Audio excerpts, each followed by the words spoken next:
Okay, so that should be it. Yes, yes, oh, that's not what I want to do.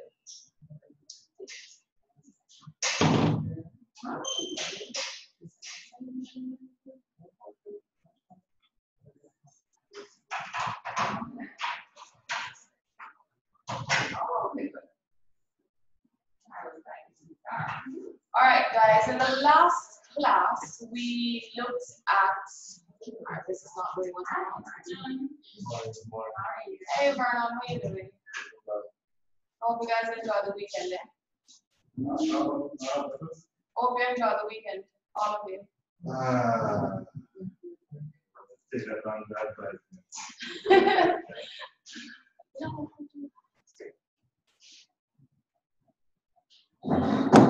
All right, so in the last class, guys, we're looking at your personal philosophy and approach. That's the last thing we did. Your personal philosophy and approach to the teaching of writing. And you were supposed to present a sort of presentation which looked at your personal philosophy. Did anybody do that? Anybody? Nothing right. Not in writing? Also, there's something you can share with us verbally? Yes. All right, so Vernon has something. Kira, Lira? Yes, I wrote it down, but it's not in a presentation form. No, it doesn't need to be anything that is fantastic. We just need to have a little discussion on it before we move on. Okay. Lira? Yeah, mine also is just in point form. Okay, we can live with that. So Okay. what I'll do is I'll take one from St. Lucia, then I'll take Vernon.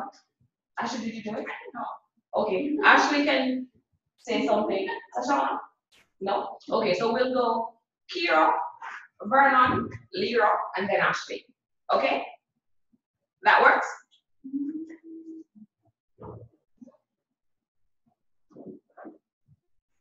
All right, Kira, whenever you're ready. No, your mute is off. Sorry, your mute is on. Sorry, I just said I have to pull it up. Oh, okay.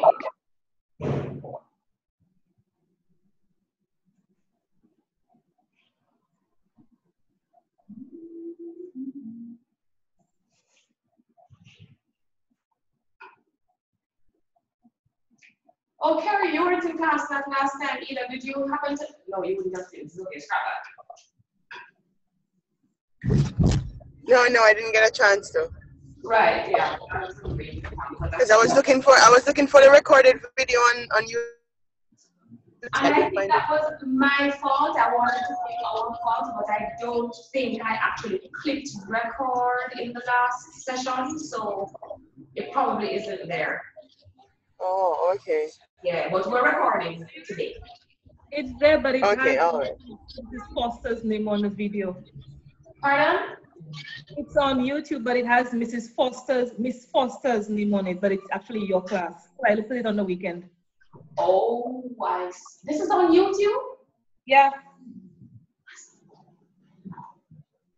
I did not know that. I didn't know these videos are going on YouTube. No. I mean, where's the model release for? All right, sorry, Kira, go ahead. Okay, so my teaching writing. I believe that one of the greatest challenges faced by the Caribbean English teacher in a writing class is that students are very reluctant to write. Wait, we can't hear you. Sorry.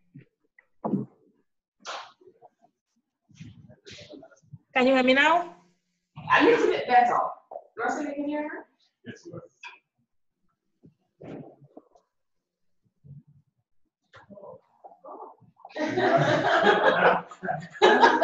Oops. Thank you. All right, go ahead. Okay. I believe that one of the greatest challenges faced by the English teacher in a Caribbean writing class is that students are usually very reluctant to write. Okay. This can be due to various factors, but I think that the most obvious one is the fact that students are not comfortable writing in standard English. For the majority of students, they acquire standard English as an L2 during the process of formal schooling, and most of them entered primary school with either French Creole or Solution English Creole as the L1. When speaking, these students would have been constantly told that they are not speaking properly. We can therefore see where their reluctance to write stems. As an English teacher, I will let my students see that their L1 is not inferior to standard English. I will teach them how to incorporate their L1 into their writing by, for example, by making their writing context specific, which will allow students to code switch when acceptable. Many students see writing as a dull exercise where they work alone to produce an essay to be graded by the teacher. The students should appreciate writing as a recursive process, and the first draft is not the final one. There will be revisions, feedback, editing, rewriting, etc. I want my students to be actively engaged in this writing process. They will view their friends, their peers, as fellow learners who will help them along the way. Writing will be collaborative, from the choosing of the topic to the final publishing or presenting of the essay. I believe that any writing done in class has to be authentic. Students should not write for writing's sake. Therefore, they should be made aware of the purpose of their writing, whether it be to express an opinion, to influence someone, to relay an experience, or to apply for a summer job. My job in the classroom would be to serve as a facilitator and a guide. I will not dictate to my students what they should write about or how they should approach writing. Instead, I would allow them to experiment with the language, to choose the writing style that suits their personalities and their needs of the moment. My focus will be on the content of their writing, and grammar will be approaching the context of their writing. In the end, I want to make writing as enjoyable as possible to my students, and I want them to use the skills learned in my class in the rest of their academic lives. All right, some interesting things. So you're looking at it as teaching English, not teaching Spanish. Wait, what are you teaching? No, because I will be teaching English in September. So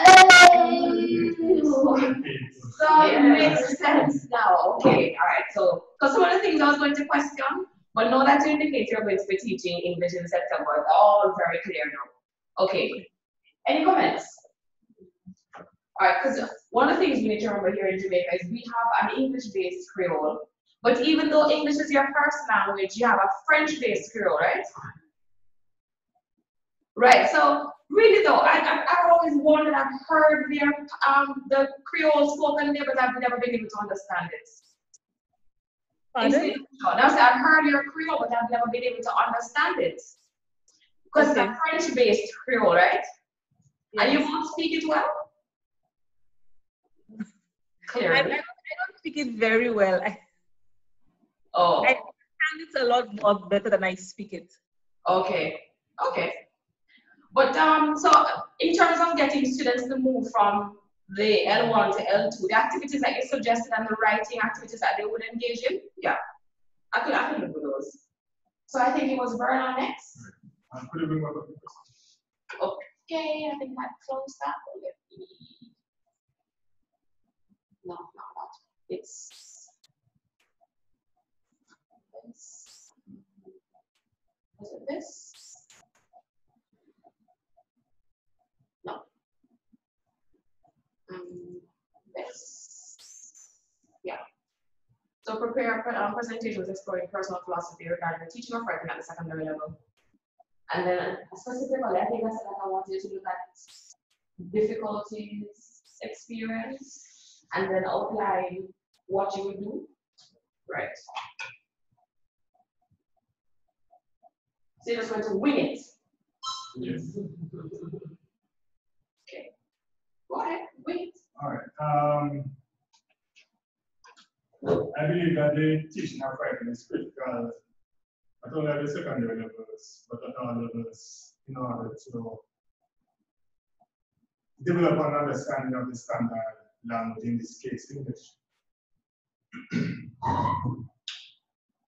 However, given the fact that we in the Caribbean teach within a Creole speaking environment, that will always impact on how we teach writing and how writing is perceived, or writing in the standard language is perceived by the students.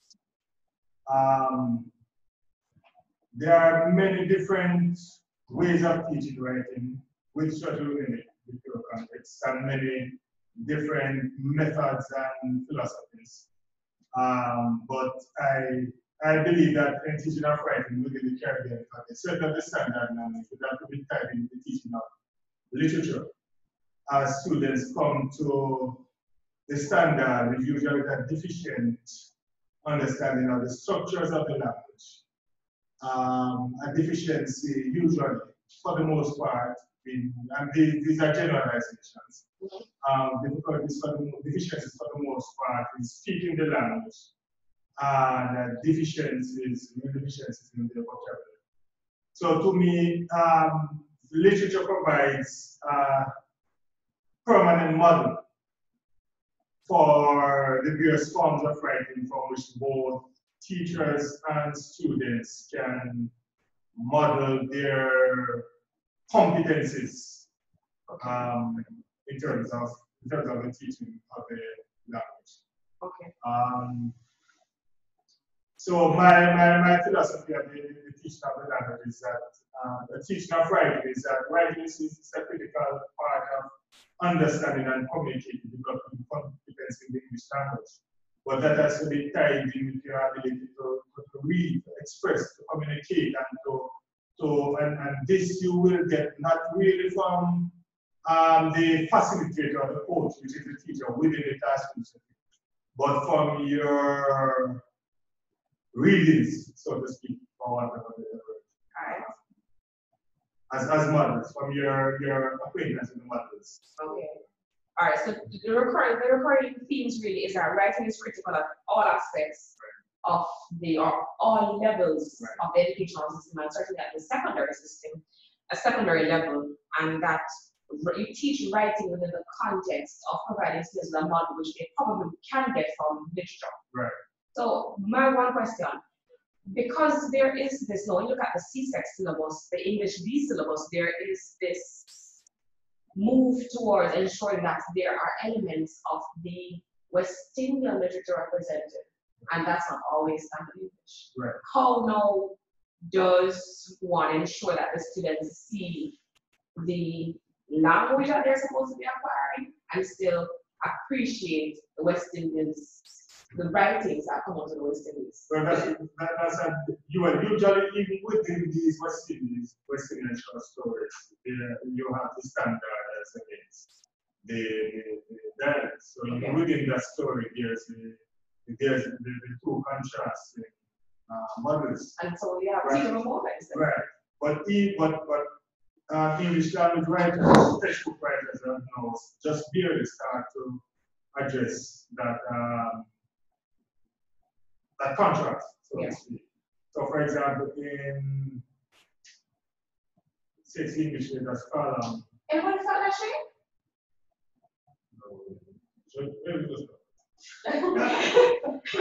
Okay, I'm tapping. Okay, all right. Right. So in a few Caribbean textbooks, they have now started to look at Creole, the Creole context that the educators working and students functioning. Right. And for example, the English language translation, so to speak. So that students are aware of how Creole impacts and their competence in English language, the standards. All right. All right, so you have answered a portion of the question, Willis. Any questions, guys? Anything you want to add to that? No? All right, Lyra. Okay. So the situation I have is that I am faced with teaching an English language class with weak learners. The students have short attention spans and they seem overwhelmed by the idea of putting pen to paper. They fall short in creating coherent paragraphs or points in their writing and have an overall general problem in expressing themselves on paper, especially because they are expected to write in standard English. And bearing in mind that the mother tongue is the tongue most frequently utilized amongst them when they're speaking. Okay, so I have the first thing that I would do, I would allow the students to select their writing topics. All writing topics will be selected by student interest. Okay? Topics? This is in teaching English? Well, depending on what we're doing, Okay. I will allow them to select their topics. So is that case where you give them some options and they will choose from the options, or you Well, something along that sort, so that they can have, depending on what we're doing, so that they can have just so that they can maintain interest in their writing. all right, fair enough. I don't want to just, give them that to write and tell them this is what they're doing and they're not interested in the topic at all. Okay. Also, another pre-writing kind of activity that I would plan to use is the use of numerous oral discussions to allow learners to use verbal language as the first means of expressing their writing ideas. So, a lot of debates, a lot of discussions along the topic and the different points that come from it. And I also have, in these discussions, they will be allowed to use the native tongue as a means of clearly expressing their ideas. Okay? So that's the pre-writing. For the rest of the class, I identified that I will employ the use of tools such as story maps and other physical manipulations, just so that students remain engaged. For example, allowing them to create a setting using physical things such as branches, leaves, glitter, etc., and then allowing them to utilize the words that they know to describe the setting in detail. Also, I want, when they start their writing, to ensure that they go through all of the different processes of first draft, second draft, whilst I go around giving them feedback for each and every aspect of their writing, just so that they do not get what is the word that I'm looking for? They do not get discouraged in their writing. Okay, so the end piece will be a piece that they feel satisfied that they have worked enough on. And the last thing that I have, most of my teaching strategies will be aimed at creating language awareness amongst the learners in an effort to help them understand some of the errors of negative transference that they make when writing in standard English.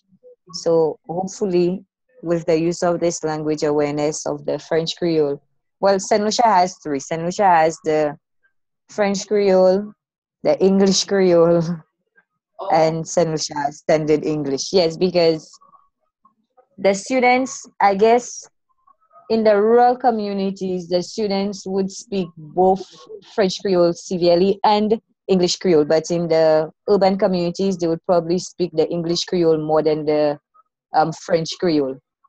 Okay. Okay. All right, so it's quite a task. But I like the activities. Again, what I'm seeing is a very hands-on approach to the teaching of writing. So the students will pretty much have to account to you and themselves as they go through each stage. Yes. Okay, yeah. All right. So this wouldn't be for the whole year though, because at some point you're going to want to give them autonomy that they can, from beginning to end, do this on their own. Well, yes. Okay. All right. Fair. And then we go to Ashley. I just wrote a few points that I think I agree with my colleagues and all brought up very good points. I think that the big one is giving more opportunities, right? So I don't think that's the I'd like to focus on, as well as more feedback on assignments and more coaching. And ties that I think is an opportunity to showcase the writing, because then it's not just teacher marking it and drawer. It is through like It's almost like you're publishing or something there, or on a notice board. There's so many other ways you can showcase work. But I think that one of my big fundamental problems is that for us as secondary school teachers is that truth is a lot of this work needs to be done in early ed, primary, because that's where you can really I believe invest in students and their love for reading and their love for writing, and then of course the whole acceptance of L1, but teaching L2 and getting those things in from early. And so that's a big. And then the other thing I think is that literature is not, English is not compulsory in most schools. Yeah. And I think it should be.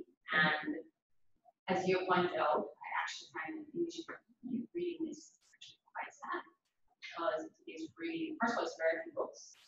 It's now all these short stories, which is useful, but it's not as in depth. And problem is that when kids leave the Caribbean and they go to North America, they're lucky enough to get scholarships, or if they go to North American schools or worse, European schools. Yeah. The number and the depth and breadth of what their peers will have read, it just makes you feel inferior as a student. Yeah. Unless you have your own independent drive as a young person, you know, to seek out those books and to read the classics and to read, you know, from a wide variety of countries, then you are ready. Yeah. So some very good points I think you've raised here in a very succinct fashion about getting ensure that they have the coaching, publishing the work, and linking it to it's huge. Linking it to the literature. All right, yeah, nice. Anything else? Anything else, guys? No? All right, so this idea of having a personal philosophy or an approach or some sort of conception to writing is not going to remain stagnant. More than likely, as you, by the end of this course, or within another year or so, you'll be adding things to it, subtracting things from it, because that is the nature of learning and of writing. As you know more, you're going to refine what it is that you think, right? We're going to move on today then to an element of writing that is very important and that really can make or break a piece of writing. There is this, all right, let me not go there, let me just continue. So for this unit, what we're going to be looking at is just a little bit. We have already done the nature of writing, so this is not new to us. But what we're really going to be looking at is how this prepares us for understanding the difference between speaking and writing. And then we're going to look at some of the poor reasons, or some of the reasons that people produce poor writing from the Caribbean. And we're going to look at some of the theories that surround grammar, how it should be taught, and generally how this can be applied to our own subject areas, except for Spanish and French. Because to be honest, I cannot help you Spanish and French. All right. So what are we going to cover today? We're going to explain the processes. No, we already know this. The processes involved in writing. You should be able to tell me them by now and give me options. We're going to distinguish between the features of written versus oral communication. And we should be able to do that right now. Right? We're going to look at, as we said, the causes for poor writing proficiency within the Caribbean. We're also going to look at what is meant by grammar and mechanics, because they're two components of a whole. We're going to be looking at identifying some of the ways in which grammar mechanics are best taught to Caribbean students, so that's going to come like way this afternoon. And we're going to also determine those areas of grammar mechanics that should be taught in our specific language classrooms. And yeah, we keep going back to language classrooms, like this is the only subject that we're really looking at, but let's just say in our English writing situations.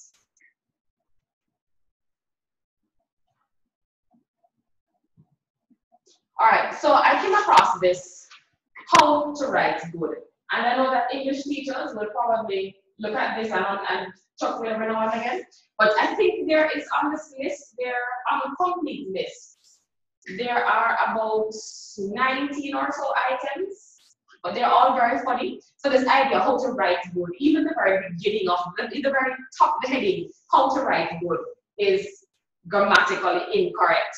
And everything that follows really is a broken rule. So the first one says, avoid alliterations always.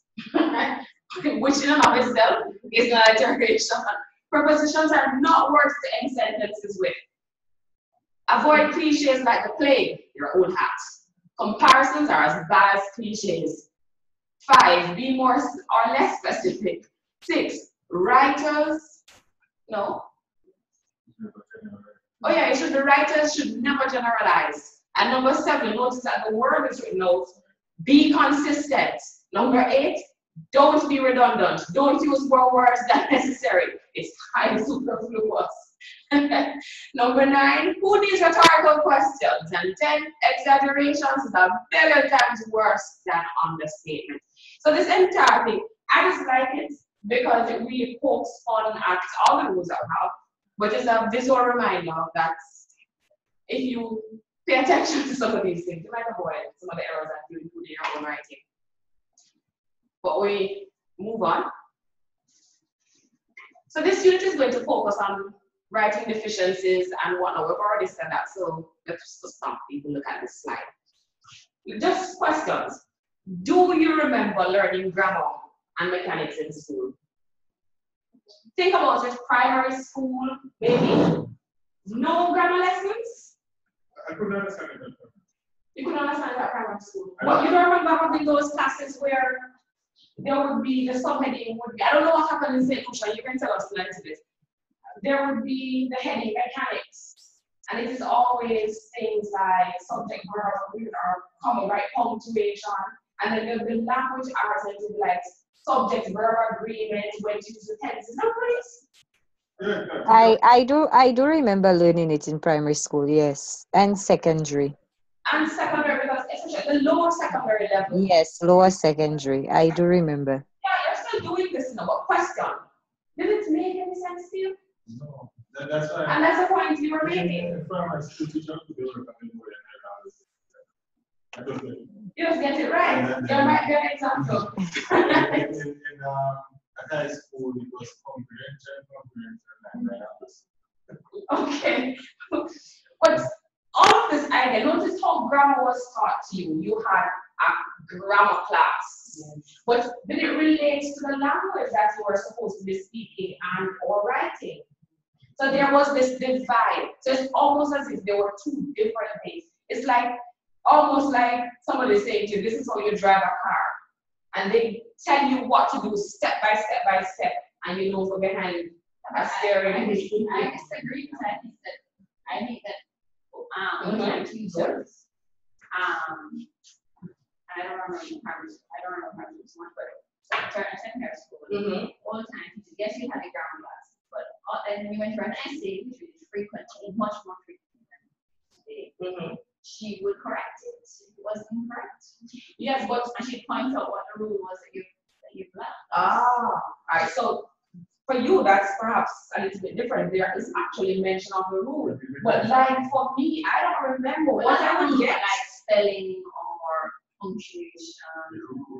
Right, but what the problem is when you say spelling, or you say poor punctuation, or something along those lines. But what is missing from that is an idea that, okay, we're learning this language that we're speaking this language that we want you to write. This is how you say it. If you're speaking in the first person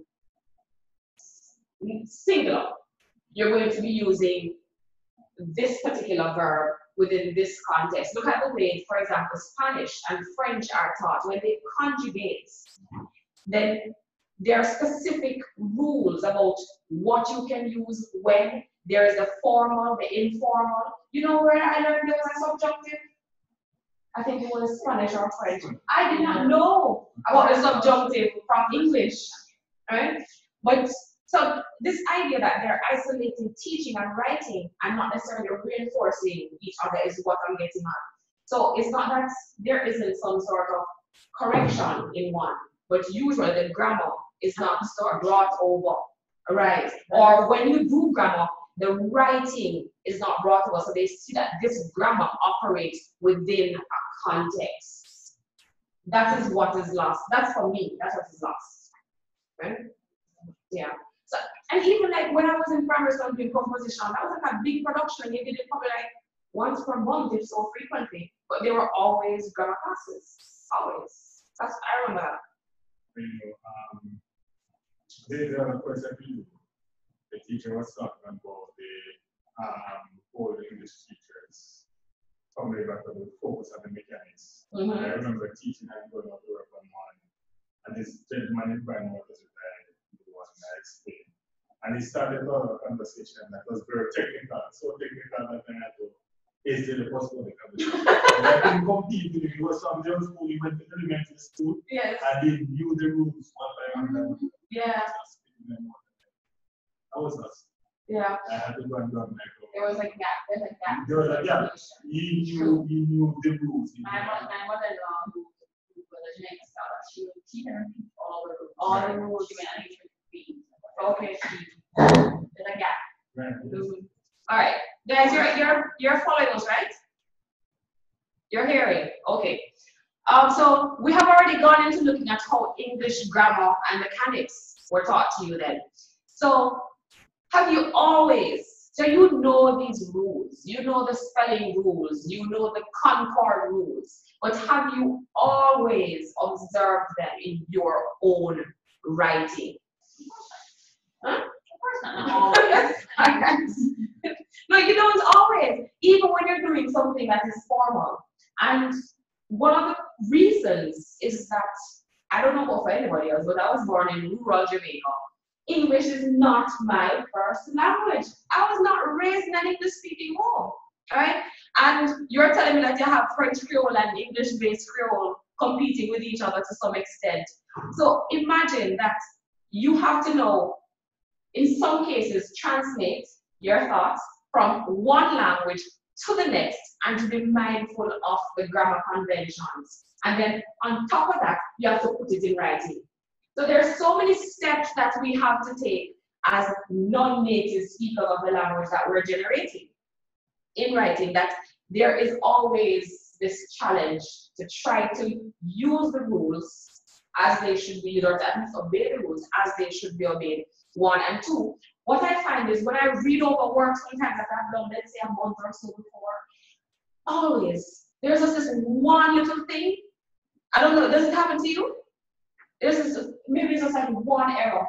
That's just always in there. Punctuation that's not where it should be. Or a word that was not correctly spelled. That's true, maybe. But for them, I think, I don't know if usually how I look at it. And yeah, you're correct. I mean, Americans have the worst of the worst. No, but I don't think Americans necessarily speak English. I don't think Americans speak English. Americans speak American, which is a variety, a very huge variety. They know how to teach language. And that is something that I admire for them. And they do a lot of research. I think from the English side, they take it for granted. But from the American side, they do a lot of research into learning a second language or learning English, and they marry this idea that there is the grammar, there is writing, there is reading, and you cannot divorce this reading.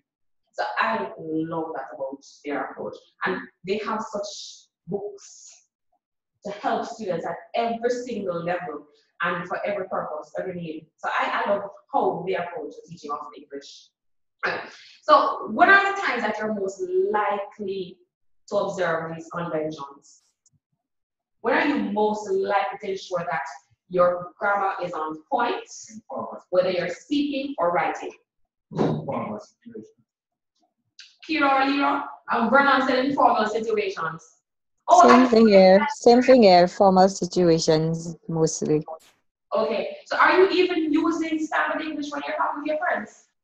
Not at all, especially me. Not really, so you know it's a complete different set of grammar rules right there. Yeah, actually I speak mostly French Creole, so. Yeah, see? Yeah. And Kira, carry on. I'm assuming it's the same for you guys. In terms of its formal situations where you're most likely to observe the grammar conventions. Well, most likely if I'm writing, I would try, doing some formal writing, I would try to to be mindful of my grammar. But if I'm speaking to my friends, I would use English Creole. If I'm speaking to maybe some colleagues, it depends on our relationship. I might use standard or English Creole. Okay. All right, so we're still thinking about, I'm trying to move this, but it's not working for me. All right, so is it important at all to impress upon your students the need to adhere to the conventions of English grammar and mechanics? And this is delving a little bit into something that we're going to be looking at later about the theories that surround the teaching of grammar as it relates to writing. So why, well, is it necessary for students to know that grammar is an important element of writing? And I want you to tell me why. So whether it is applicable to French or Spanish or just any English situation, I want you to be able to tell me. Well, I think it is important for students to know that grammar is part of the English and part of writing, so to speak. In the sense that they tend to see it as two separate areas, and then it's also important for us to let them know that this is just part of what we need to know so that we can communicate, so that we can talk to each other in the language. All right. There are some other things that I want you to be saying, but let's see if anybody else is going to say it. No, Ashley, I see Carrie Ann now. Carrie Ann or Kira, Lyra. Because remember, Again? all right, can you have the language? What was the question again, Mr. Amberin? Can you see the PowerPoint? Yes. Okay, right. So is the first one, is it important at all to impress upon students the need to adhere to the conventions of English grammar and mechanics? Well, I would say yes, because if you don't adhere to the conventions of English grammar and mechanics when using the standard English, sometimes your sentences do not make sense. Okay. And it sounds incorrect. All right. Has anybody ever come across a sentence where it says, let's eat grammar? No, let's cook grammar. So it is in the, I'm sorry, I didn't even think to put it on this, but it's let's cook, comma, grandma, full stop. And then the other one is let's cook grandma, full stop. Now, when you look at how those two sentences are punctuated, you get two completely different meanings. One of them is we're going to drop grandma in the pot and cook her, and the other one is, hey, you know, come granny, let's go cook some food together, right? So the point you're making, Lyra, is that you want to know the conventions so that you can apply them as necessary to avoid miscommunication, right? Hey, did we lose Lyra? No, yes, I answered, but my mic was muted. Yes, right. That's right. the point I'm making. Okay. Anybody else? Yes, I think it's important because I think that English is the language of the world, and to be successful and to be participate in business, have to have English. Yeah. And even within our own context, I know that when you're able to articulate an idea, and even when you write it, and it is fluent and sensible and impressive, people tend to look at you a little bit differently.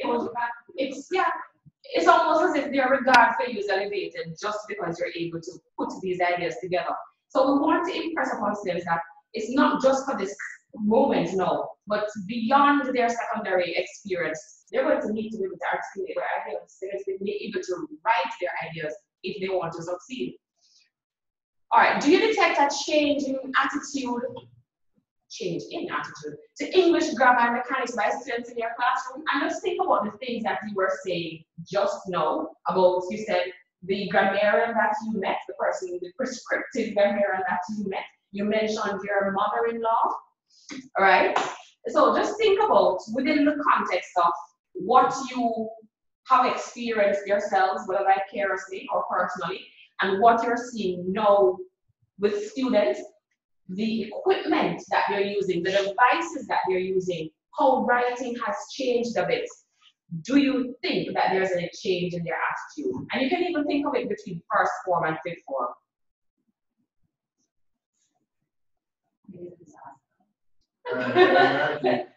Do they ever want to learn writing full stop, but grammar is even I worse? understand putting all kinds of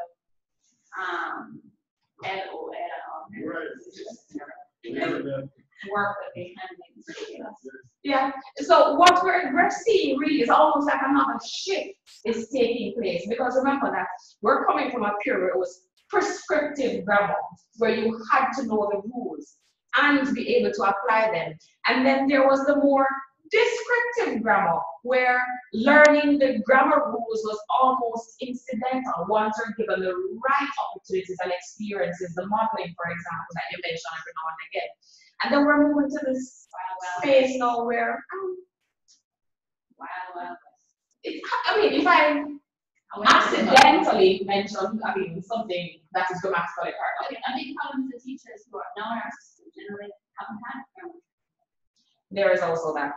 And often those players often speak English. and English. That is true. And we had a discussion in the class last time about the whole idea of acceptance of Jamaican Creole. And we basically argued that there's no more problem with Jamaican Creole. Everybody accepts it. And everybody uses it, whether you come from, wherever you come from, it don't matter. That is actually accepted and embraced. And it's like we've got a strong pendulum this way, and we don't seem to know how to come to a good balance. A balance. Okay, I'm happy you said that. Wait 1 second. Can you guys hear Vernon when he speaks? Because I'm sitting right here and I'm having an issue, so you can't hear Kerry. Okay. No, I'm saying that although it is general, Creole is generally accepted. Speaking of Creole,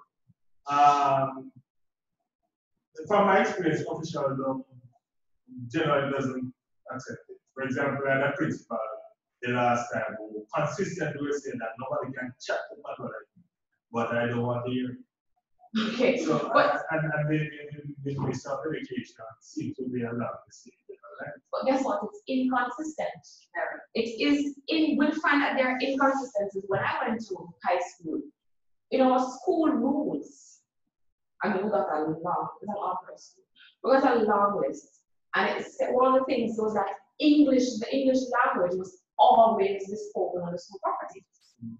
Yeah, Bishop is okay. So it was within our school rules. Did we adhere to it? Not so much. Once you are not near a teacher, and then there were persons who really could not speak the standard English, right? So you're forced to relax it. But there are certain circumstances, for example, where I really would not have expected that I would live to see standard English pushed aside a little bit. Like, for example, on the radio, Parliament. On the radio, for a very long time, I always associated the language of the radio with the English language. And then RFM, and then other stations just started using a little bit more relaxed language. Until now, it's no big deal.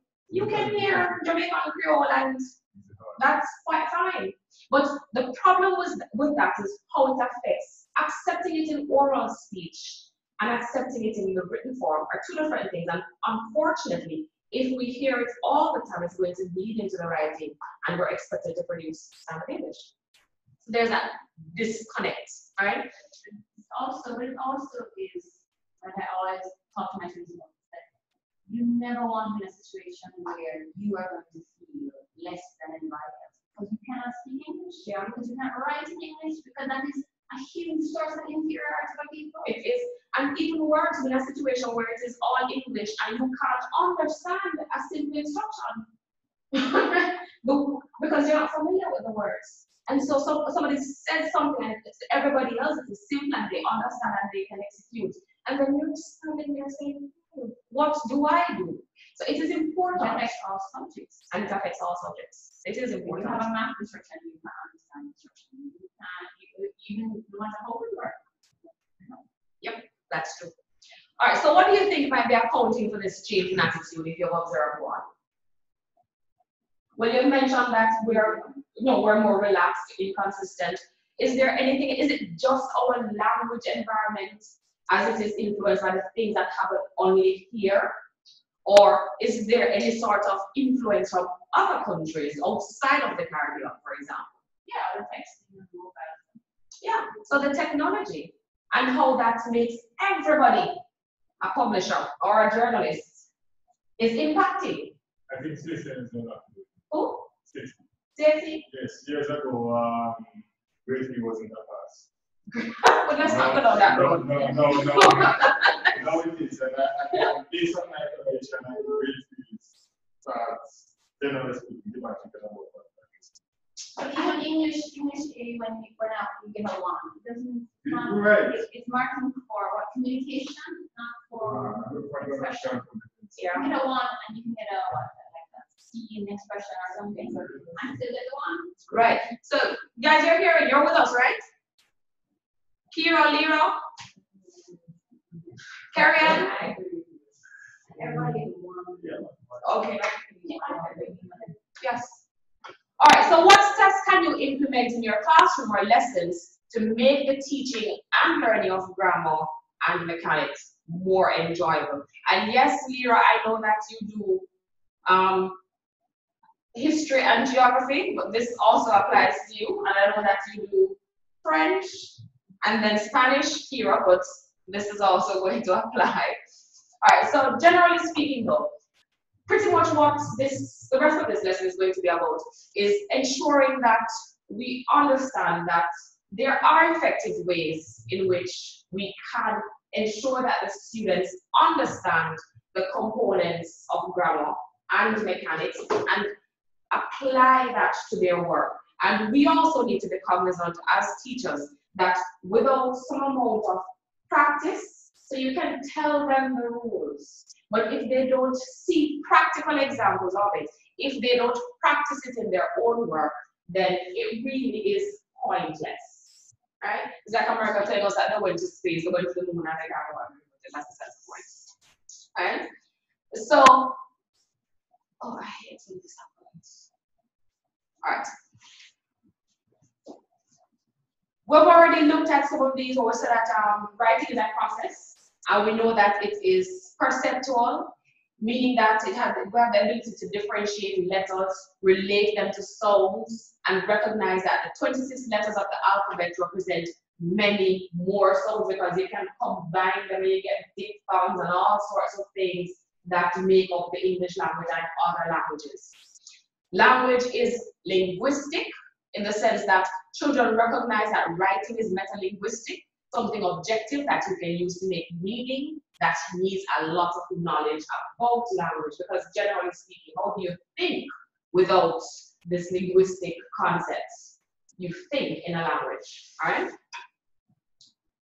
Next, centrally cognitive, so inconsistent here, italics and no italics and it. So it is purely cognitive, but also a constructivist activity of the mind that Vygotsky referred to as inner speech, right? So you're thinking about it, but then there is that inner voice where the writer organizes and transfers thought to the page. And we've already gone through some of the processes. In doing so, he or she uses prior knowledge to analyze and synthesize information and form concepts that he or she can meaningfully construct in print. So again, these are three. By the way, having looked at the theorists, these are the things that you're coming across. Okay. Psychological, meaning that motivation is crucial in the development of writing. The writer must want to communicate something. There has to be some purpose or intent that is marked as important. And perhaps this is most where we're not able to meet the students because they can't see that there is a reason for them to generate any sort of writing, other than when they're supposed to do an examination or an assignment.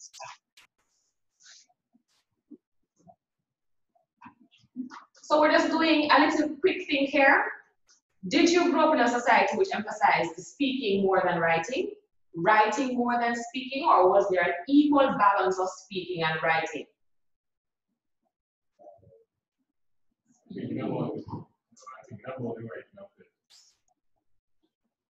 Kira, Lira, carry on. Right. No, I'm saying I'm thinking about the writing of letters. You know, letters. Which used to be equivalent years back. I'm just thinking about whether there was a balance of speaking and writing. Okay. But I have to say it's more speaking than writing. All right. So Vernon thinks that it's more speaking than writing, guys. Kira or Lira or Carrie-Ann, what was your experience? Was it more speaking than writing, more writing than speaking, or was there an equal balance?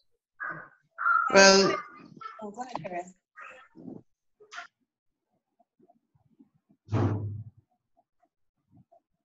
Okay, I would say more speaking than writing for us. For example, I remember as a child growing up, like my grandmother would tell us lots and lots of stories, and then like as you get old and you're trying to find this story, like they're not written down anywhere. Yes. So it's more of a speaking oral culture than writing. Yeah, and you'll find that within the Caribbean, there is more of an oral tradition than there is a writing tradition. And it's not that necessarily any culture has like a more written form than they have a spoken form. But with ours particularly, because we're handing down the stories, we're sharing the jokes, and like in Jamaica, we would have done Anansi stories, big boy stories. Is there any other? But we have these stories that are handed down from one generation to the next among peers and that sort of thing. So we're not necessarily into writing, one, and two, remember that the language itself really doesn't necessarily have a written form. Jamaican Creole, we struggle to find a common way to spell words. That is known by who? Outside of the university campus, who else knows the Catholic system? Right. So we're still struggling with these oral languages, these creoles, to find a consensus about how to spell some of these words. They're still being spelled phonetically, and different people might spell them slightly different ways, right? And so you will find these stories being written down anyway. And then when we write, we're not necessarily writing in standard English. We're writing in Creole. We're writing in standard English with some Creole infusion. Right? I'm thinking about you mentioned stories. Mm-hmm. And I know you mentioned Big Boy and Anansi stories, but my mind is going back to something else. In the Caribbean, as in Africa, we tend to keep family history oral. But in the US, for example, they go and they make the family history and they write documented. And so forth. And there were Bibles that people would note. I don't know if you've ever seen these big Bibles that families would own, and they would document births and marriages and deaths. So you would see that family history. Ours is a little less tangible. And I'm just thinking that, for example, I had a he was able to tell me, because I said they were related to everybody in my community when I came back. That's what it is. And he was able to tell me that, there were 5, your grandfather was going to have 5 brothers. Right. And everybody is all over the place. And I mean, some grandkids literally have no idea what that is. Yes. He's dead now. Mm-hmm. So that has died with him. So that family story, he's a historian of the family. Yeah. That gap is there. So yeah. In a sense, the speaking, the stories are like more than just yeah. And writing, it was for very specific circumstances. So you would write a letter for somebody else who is another part of the country or outside of the country. So writing was a big production. It didn't come as naturally or as fluently as the speaking. So do you have any stories to share, Kira, Carrie? Lyra, are you still there? You have to try to cross the screen. Yes, I'm there. Yeah, I couldn't see you for a little bit there. Okay. I have my screen arranged. Okay, so you guys have anything to share? Vernon just shared something about his family history and how there was this one man who had all the information in his family. Now that he's passed away, there is that gap. See, it's only with friends we are eating. So, yeah, so any stories to share about how the experiences lend themselves more to speaking than writing? You don't have to, we'll just move on. Well, as Kira said, that was the tradition, oral traditions. Even for me, in this modern age, I mean, I come from a family where most of the family that I have that's alive, it's on my mom's side. My father's family has basically died out, and the only way that I know about them, because we don't even have pictures or anything, is through my mother's mother, my grandmother. She's the one who tells me about them, the things they did and whatnot, and nothing is written down. Have you thought to write it down yourself? Um, I kind of have it stored in my mind. Ah. I kind of have it stored in my mind, and I've passed it on to my sisters. So So, I'm following the same oral traditions. thank you. So that's what it was confirmed for us. So even after saying it no, are you motivated at all to write it down? Think Well, since you said it, I never thought about writing it down, but it's something that I could possibly do. you can take it on as a project. Okay. All right, so we move on. No, no, too far. All right, so what you down here. All right, so generally speaking, what's on this slide is what we've been discussing a little bit. That many Caribbean islands tend to have this oral tradition more so than a written tradition. And then looking specifically at today's situation now, we know that we're seeing children, the students that we're teaching, they are what are called what? Digital natives? That's what they're calling them? Yes, I think that's the phrase that they're using, digital natives, or they're calling them millennials. Pretty much what that means is that it's harder for us to relate to them because of the sphere in which they're being raised. They're using these devices, they're playing games, they're just living in a technological age, which means that a lot of the things that we are used to as commonplace is archaic to them, foreign completely to them. I was watching, I think it was an ABC news clip, and some reporter went into a library, took up a phone, the best phone that we know. I was telling a student, I think he was around like 15 or 16, to make a call outside of the library, and he couldn't. Did not know what to do because this is not what they do. They have digital devices in their hands, they send a text, they receive a text. I mean, talking for them is you press the icon that says, that looks like a phone receiver, and that's it, right? In addition to that, I think there was another clip where somebody asked a young person, again around 16 or so, to write a check. He didn't know what to do. He did not know what to put on the lines because, again, that's not a part of his experience. No, they're using bitcoins on the internet, and then they have their digital wallets, all right? So they don't know about that way of paying for goods and services. So we now are teaching grammar and writing within that context where it's not so concrete, right? Does that mean that we're progress? No, doesn't mean that writing is disability. I know it. It's just that I guess the form will become more sophisticated, maybe, I don't know.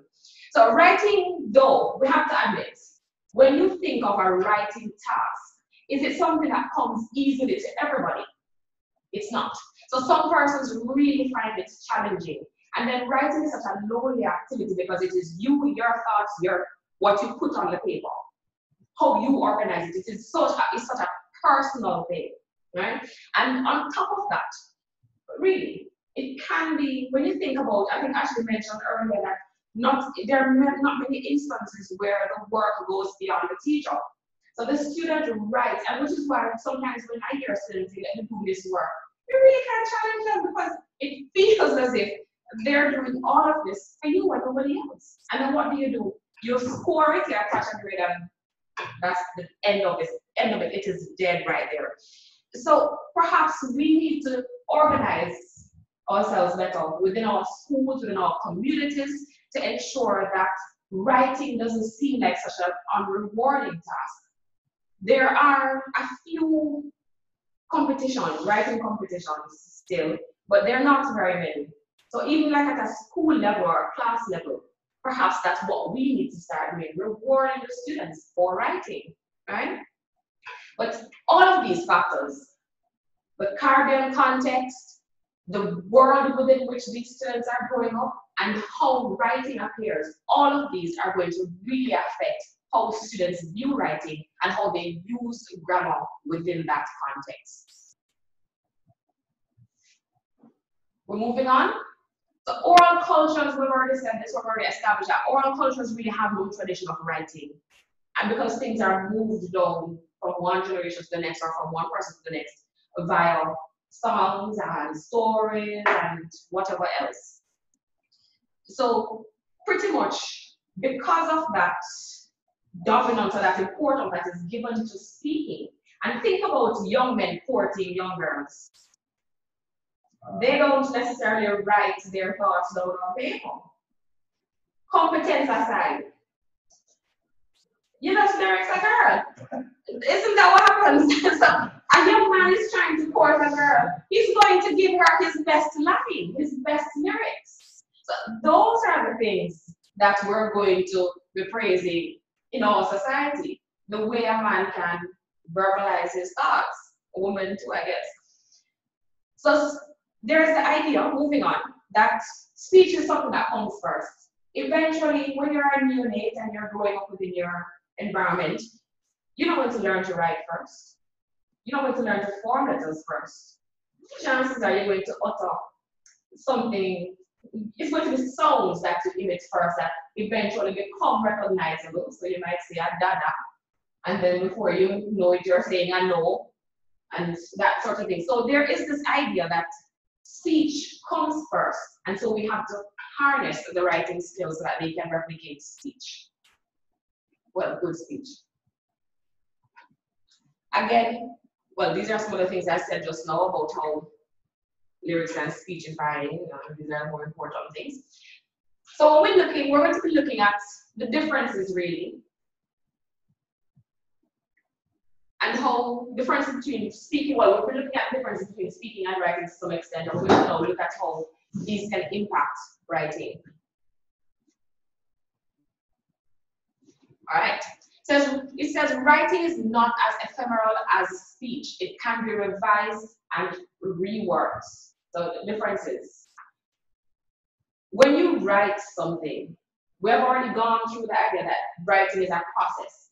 Is speech a process like writing? Or is it the same sort of process as writing? Anybody? Kira, Lyra, carry on. I wouldn't say it's the same. I think speech is more spontaneous than writing, so you wouldn't really think of it as a process. Okay, yes. All right. But I think the same process occurs, but for a speech, it is a lot of it is the selection which corresponds to the writing might be more mental than right. So what comes out for the most part tends to be something that has been censored, so to speak. Mentally. So in other words, you say, all right, I'm going to, or you're not I'm responding. Instinctively would have censored, would have chosen the words that words. All right. I take a part of your point where you say that there is some decision made about what is said, and you're censoring your speech as you go along. Not everybody does that, by the way, but you're censoring your speech as you go along. But that part where you, at the beginning where you said that processes are kind of similar, I challenge that. But before I challenge it, is there anybody who wants to say anything in response to Vernon? Think, especially that notion that speaking and writing, all right, would you say that they're parallel? You have parallel processes? Yeah? After we go through the processes of writing? Vernon, you're letting down the whole team. Yeah, it's just that parallel in a sense that the same, there are similarities in the stages, but it's just that over the low one and paper, the other is meant that you sit.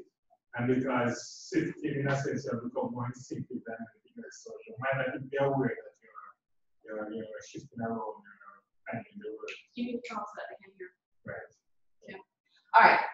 Well, Karen, you want to respond to that? Kira, Lyra, anybody wants to respond to that?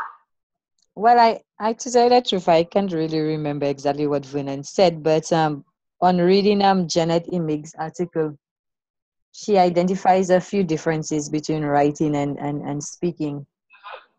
And she says that, speaking is natural, it comes to you naturally, but writing does not come as natural as speaking. She also says that most writing is slower than speaking.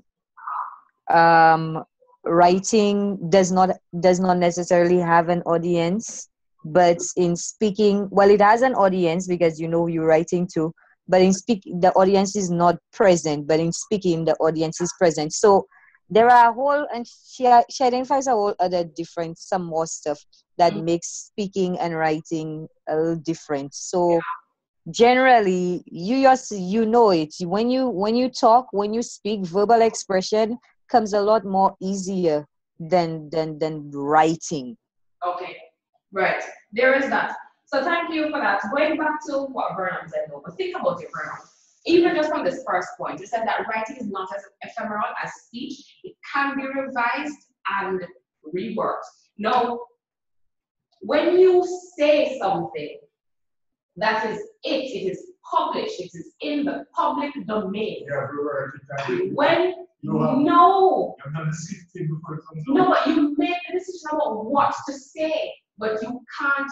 The liberty that you have with writing, where you can go and you can change what you want to change before anybody sees it, is absent from when you speak. Because as Kira said initially, speaking is more spontaneous. When you spit it out, it's out there. You can't go back and erase anybody's memory that you said the wrong word or you use the wrong tense. It's just there. Everybody sees all your errors and all your inconsistencies. When you write, they don't ever have to see all of your errors and all of your inconsistencies. That's one major difference. I don't think they're perfect. In my sense, you're right, but in my sense, I don't think you have. Maybe because I'm not believing that what comes out is what is inside. What you have said is what you have said, is what you wanted to say, that you really haven't made an error. But okay, think about how quickly you move from the thought to the expression. Right. But no. So we're talking to each other now. Right. So how quickly are you able to, in your mind now, say, okay, that is what Rhoda said, and then let me correct. This is what I want to say. Oh no, let me not use that word. So it's almost as if you project the thoughts in the air and then you scratch it out and put it in the current. You don't do that when you're speaking. You don't get feedback. Who do you ask to look at your thoughts so that they can provide you with feedback so you can give an informed expression? You don't do that. I believe we censor ourselves. All right. Take for example, for us we're having this conversation. For us it is instinctive because of our command from language. Okay. Have you gone to a classroom and you ask a student a question that you remove the format. You're speaking to the student, you go, what is happening here? And you realize that the student is searching.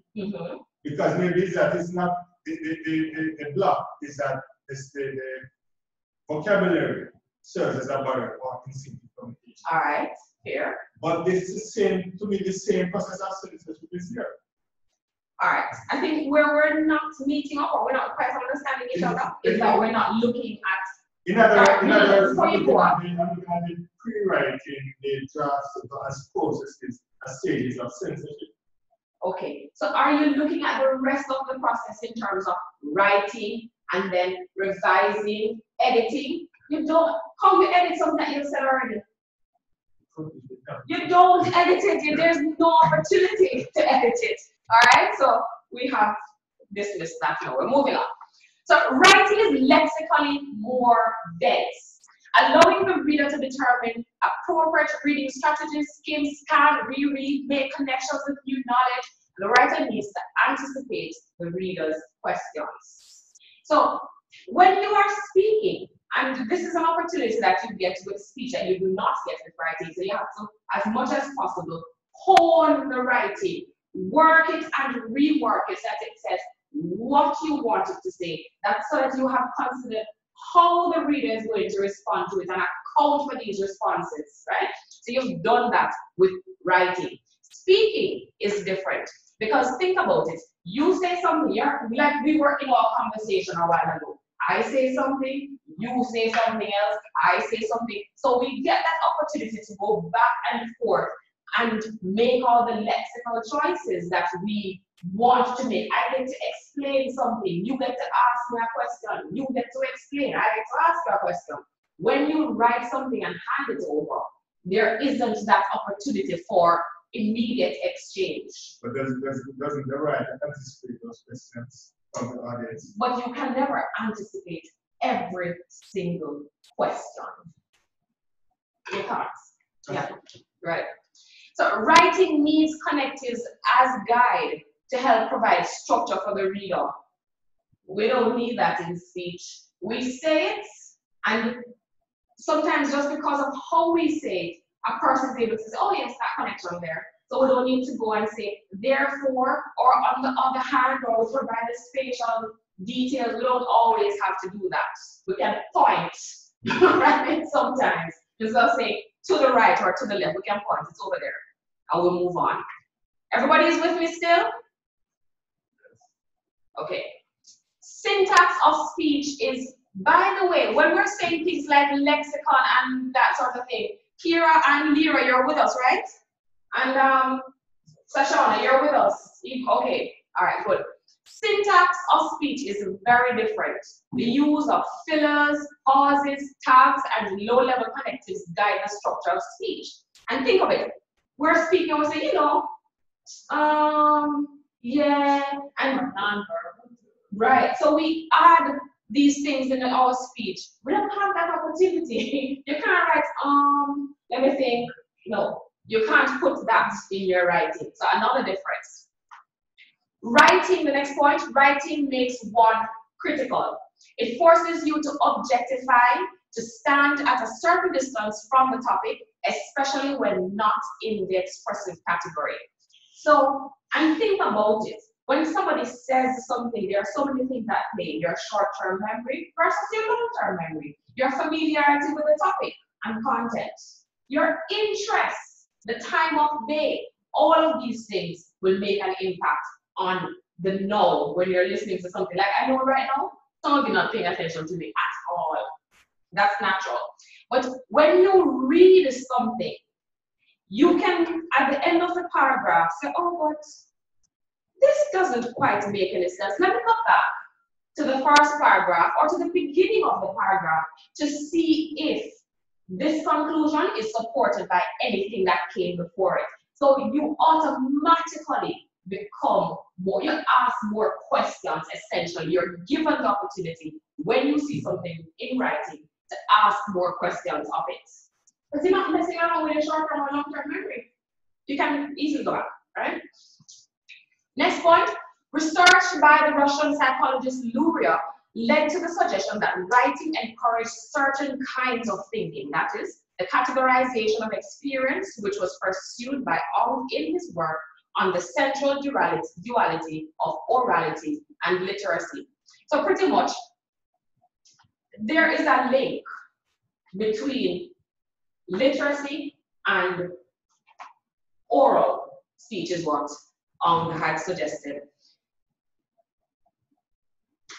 And Lura decided to extend this notion by saying that when we write, it encourages us to think extensively.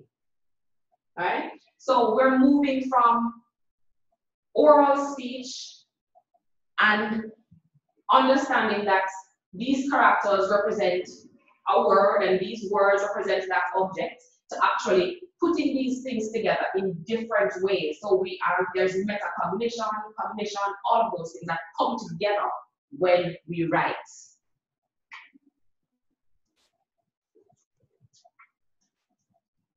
Next, what topic was this? This is writing is embedded with other language modes. And when we think of the other language modes, we're thinking of, like, for example, non-verbal communication, eye contact. So we get all of that, right? About is this writing or speaking?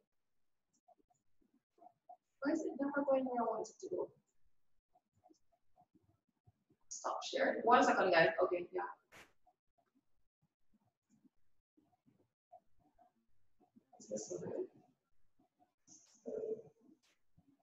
Alright. So writing is about communication, that is manipulating the language to convey ideas to an audience. And this one is clear. It is symbolic because it is thinking. It is essentially cognitive behavior. Any questions? Questions? No? All right. It's culturally situated. How it is done and what it means varies according to society. Let's think about this one for a little bit. It's culturally situated. How it is done and what it means varies according to society.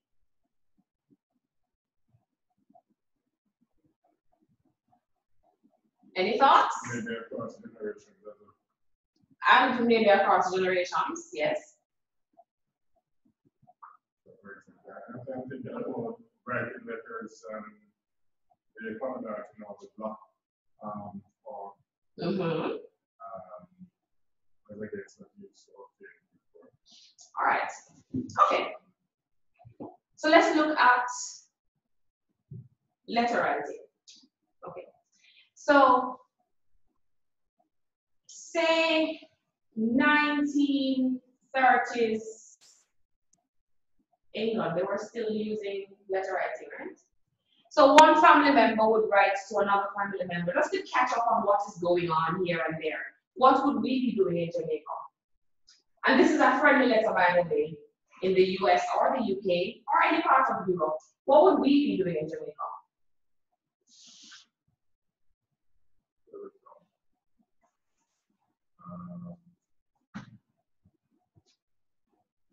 I think we will move for we write it for good more for you're talking about the 50s. Yeah, so like 1930s, yeah. So this is like pre-independence Jamaica.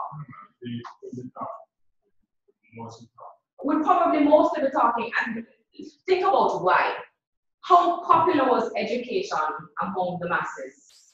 Was everybody able to access education and to go the full? Exactly. So there were some persons who literally could not write. And so the farther back we go, then perhaps the more instances we will see of it. So writing becomes a bigger production for our society than how commonplace it is for other societies, right? So what for them is mundane, they're just exchanging gossip and information.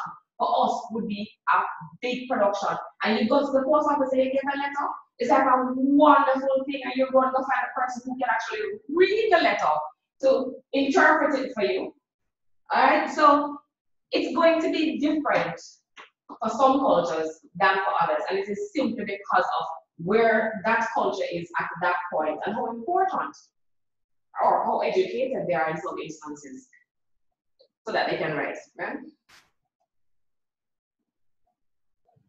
Writing is technological. We're going to come to this a little bit later, probably like this week or early next week. It is enhanced by the facilities of the modern age, whether email or text messaging or chat rooms. And we have to agree that writing is technological. And think about it. There was a point, I don't know if it was Socrates, who believed that when people started writing, because remember that's in Greece, they would have been memorizing things. That's how they started learning first. And when writing came in, it was like, it couldn't play it one of them. It was like, no, we don't like this idea. If people are going to forget, right? So writing was the new technology, having printed materials, a new technology, and they fought against that. So imagine now, we're moving from printed books into things that are online. And again, it's a shift. And there is a resistance to it because we believe that it's going to diminish our capacities to appreciate and understand the written word. You've said it yourself here since morning. Because, if you think of the African, Loud and less guttural. think of the African historians, and they were able to memorize generations of history and pass it down all the way down the line. So, what has happened to that capacity? Is it gone? Is it that, for example, present day generations have lost that capacity? To memorize? So, right, to memorize that past of an entire generation of who related to who and which brand is connected to which brand and where it stopped and where it continued and so forth. Well, Is it that, no, and what I'm talking about is the memory capacity, right? I get that. But question though, how valuable is memory? At a point when you can retrieve the information, and this is just me playing devil's advocate, you can retrieve the information from a multiplicity of devices. How valuable, guys, anybody, is this reliance on memory? Do we really need it? But, one of my concerns is, will we lose it? Lose our memories? Right. If we don't develop, continue to develop? Right. Just as though we have out of revolution lost something similarly.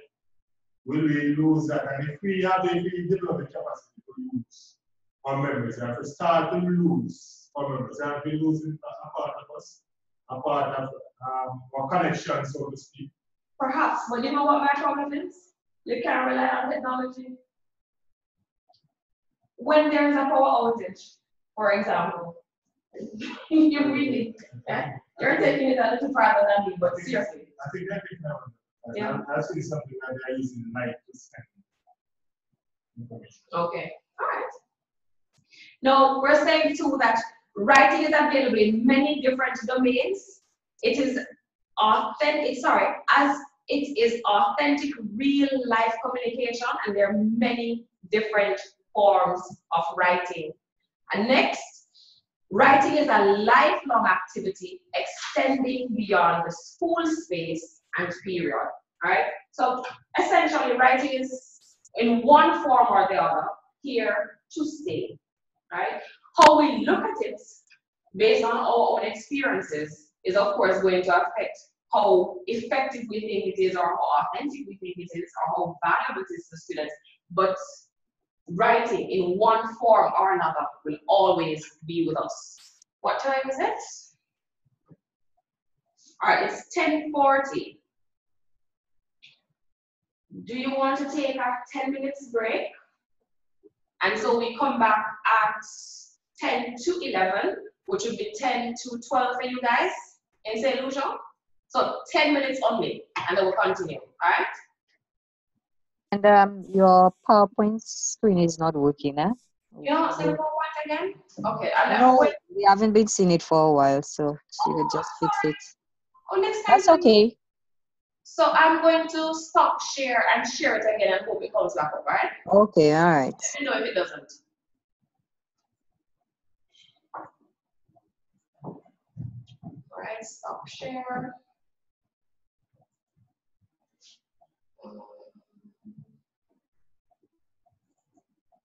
Are you able to see it now? Okay, all right, good. You don't want to stretch it for 10 minutes? Because if you don't, I take time back.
Are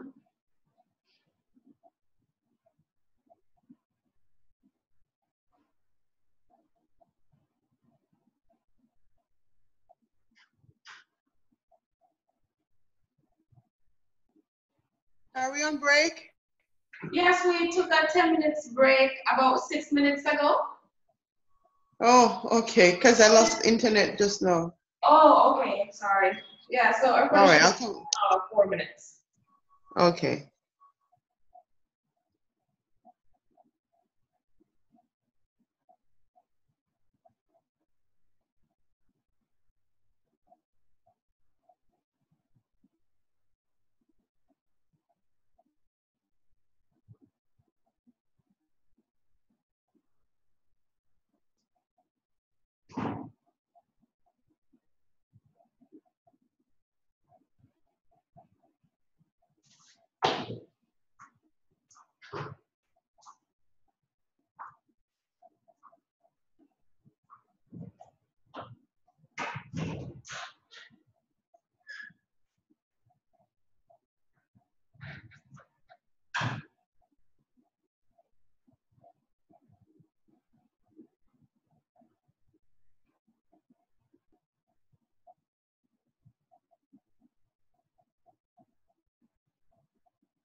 Oh, guys, I'm sorry.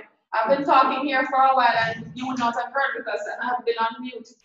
But so we began by saying that the differences between speaking and writing would certainly impact what students write. And then beyond that, there is some information that we're going to be looking at now, which comes from research within the Caribbean, but more specifically research based in Jamaica about other factors that impact on students' abilities to write and write well and to use the grammar skills that they're supposed to acquire as they should use them. And the first one is the socioeconomic environment. And from your experiences, Lyra, Kira, Kerry-Ann, and the others here with me, how do you think the socioeconomic environment can impact on what it is that students write and how it is that they write these things?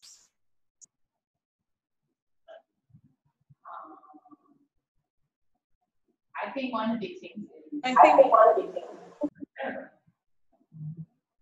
all right, so Ashley is deferring to Lyra. Oh, Kira. Who was going to speak just now? Kira? Yes. Right, so Ashley is deferring to you. Go ahead. Oh, okay. I was going to say that I think one of the reasons could be that students from poorer backgrounds, they are not, they don't have so much writing material or reading material around the house. They are not introduced to writing as early as students from children from higher socioeconomic backgrounds. Okay. The parents' educational level might be higher, so the parents could help them, teach them to write earlier, and a poor child might only learn to write after he has gone to school. Yes, yes, that is true. So they don't have the writing materials, and then the educational level of the parents themselves could impact on what it is that they're able to generate or their attitude to writing too. Yes, anybody else? Also, the language that is spoken in the families of the poorer backgrounds would usually be a language that lacks vocabulary enrichment. Okay. So their words would be limited in the, well, that is in the standard English. Yes, I can see that. Take those points. Anybody else? Socialization. Meaning, talk louder so that, can you guys hear us? Did you know that Sashana was speaking just now? No? See? We can't hear you. I was saying socialization, places they go and the persons they are around. Will influence their speech and the speech internally influence their writing. All right. I know it's socioeconomic, there's a whole person a lot of touched on about boys and female teachers, and the whole idea of that female teachers are don't really understand how to teach boys, and so therefore they turn them off school so young, lack of punishment. Okay. Also lack of assessment in terms of that, and we'll talk about the school level a bit later on. But yeah, but it's a socioeconomic because of course you're not going to have GP regularly, then you don't pick up on things like that the child's eyesight. Oh, that is true. That is true. Yes, they're not paying attention. Oh, that is true. Don't consider it like that. But yeah, that makes sense. They have some other development. Yeah, that is true. Yes? No, I was just thinking about what she was saying. I don't think anyone else knows what she was. Nothing to me else? No. Okay, that's interesting. I think males tend to respond more to females. With men, it's a context of words. It becomes a context of words. Two words. Right. Okay.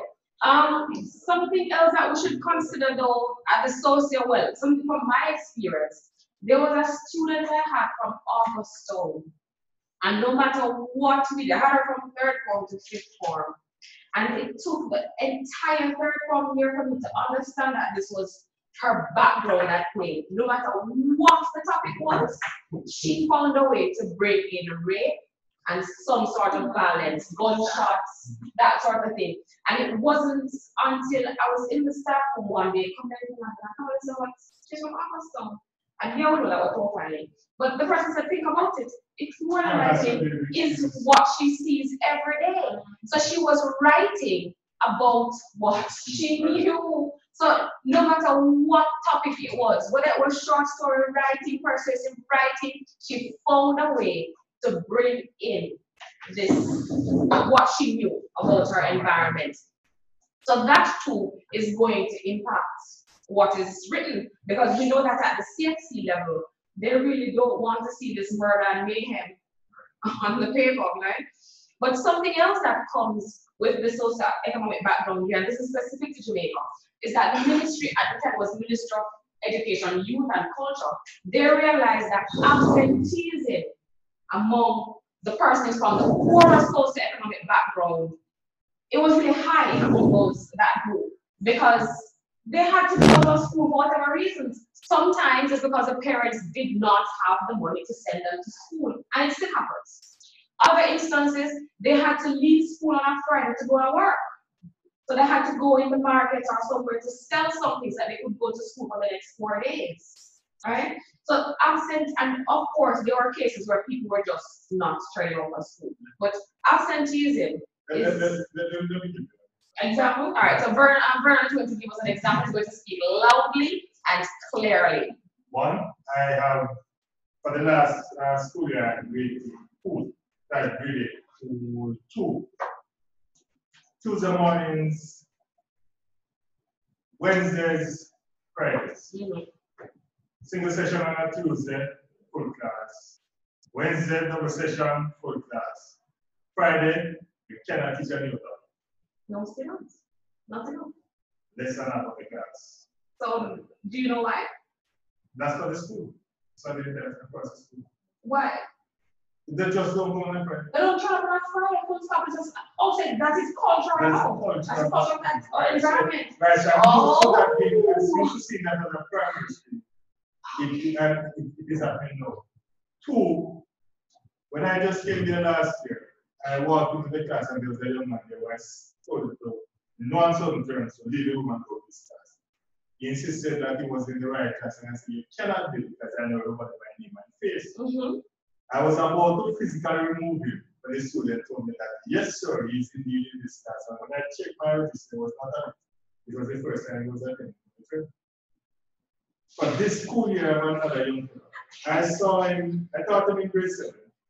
I saw him in September. I didn't see him until the end of year exam, end of term exam in December. And then the next time I saw him was the end of year exams. He and his sister does the same thing, but his sister normally talks to you. And they're both in grade 8. He doesn't. Okay, wow. Wow. So, have you spoken to the parents? Or it makes no difference? The guidance counselor has been there, and the trend continues. Okay. And then, of course, there are people who come at service. Football season, you see some people and then you don't see them again. But there's another side to the social finance. I think based on... Right, no, you said something. What did you say? About assessment, lack of assessment. Right, no, I was thinking about it. I think the students, I have students who are meaning and agriculture. Okay. And I strongly believe that a lot of what, for example, the grade 10s, right. A lot of what I give them, for example, 60 type questions or 60 past questions, they cannot really. Oh, because it's outside of their scope completely. Because they just don't. The material that they would think that they would need to bring into it, they believe that it has nothing to do with what is going on. Right, because they are about farming. They are about farming and that kind of stuff. Okay. They believe that it has nothing to do with school or what the person is. Okay. And then a lot of the comprehension that they get at 6. It's foreign to them as well. They can't relate. Okay. Then a lot of the summary. I was teaching summary. And the students couldn't understand. And I said, well, what do you do on a daily basis? It's just like, tell me what they do on a daily basis. And they still couldn't relate to it. And I said, all right, what do you do with the partner? And everybody has something to say. So then that brings up the whole idea of whether that whole argument of whether we should be have safe speech for everybody or it should be a GED like or some American system. Like that's a whole philosophical question. Or should people be able to choose whether they don't want to go into academic or I don't know how you the problem is how you treat somebody so young. Like how do you decide for them what is there? I think the ministry is they are providing instructions. So for example, the city and guilds and the that's not on that road. All right. So something else to consider that will impact how students write. And you mentioned this before. I think it was Kira, right? Lack of books. If students don't see the material, they don't see the written word, then for God's sake, it's unrealistic for us to expect them to know that they can replicate it or to even work towards generating something that resembles this, right? And think about children when they're young and you tell them the fairy tales and suddenly they start making up stories once upon a time and they tell you something that happened at home, right? So if they're exposed to it, then chances are they're going to be able to, we're going to move towards writing. And we need to give them as many opportunities as possible to actually write. Let them become responsible for different things. And I mean, it could be that they have to read the electricity bill and write down how much needs to be paid or something, writing and shopping is whatever, but give them the opportunities from as early as possible to write because this will eventually graduate into, bigger writers. I have a better example. When all of my students were writing in pens. Because it's easy to correct the mistakes? Yeah. At all levels. Right at the grade. Yeah. Something else too? Oh, okay, the language issue. And so we come back to this idea of there is the Jamaican Creole and there is the standard language, or well, Jamaican Creole in our sense, then it would be the French Creole and the English-based Creole for you, St. Lucia. But we come back to the idea that for the most part, they speak a language that they do not write, and they write a language, or they're expected to write a language that they do not necessarily speak. Right? May I ask a question? Yes, St. Lucia, if you have French Creole and English-based Creole, how do you teach them English language? Who teaches English? Oh, so Kira, you're going on to teach English language next year, you said? Next school year? In September. All right, wait, who is that? Can Vernon repeat the question, please? I said if you have French Creole and English-based Creole competing with standard English in the classroom, how do you teach them English language? How do they teach standard English in the classroom? That's the question? Yeah. Right. When you're competing with French and English Creole. Well, it depends really where you're from to or what part of the island. I guess for Kira is teaching in an urban setting that has where the English Creole is mainly utilized. So I guess probably she can use the language contrast of that. But for the rural area which is where I am from, because I've sat in a lot of English classes, the teachers utilize the French Creole a lot. They allow the students to speak it, especially if they're having problems discussing a topic.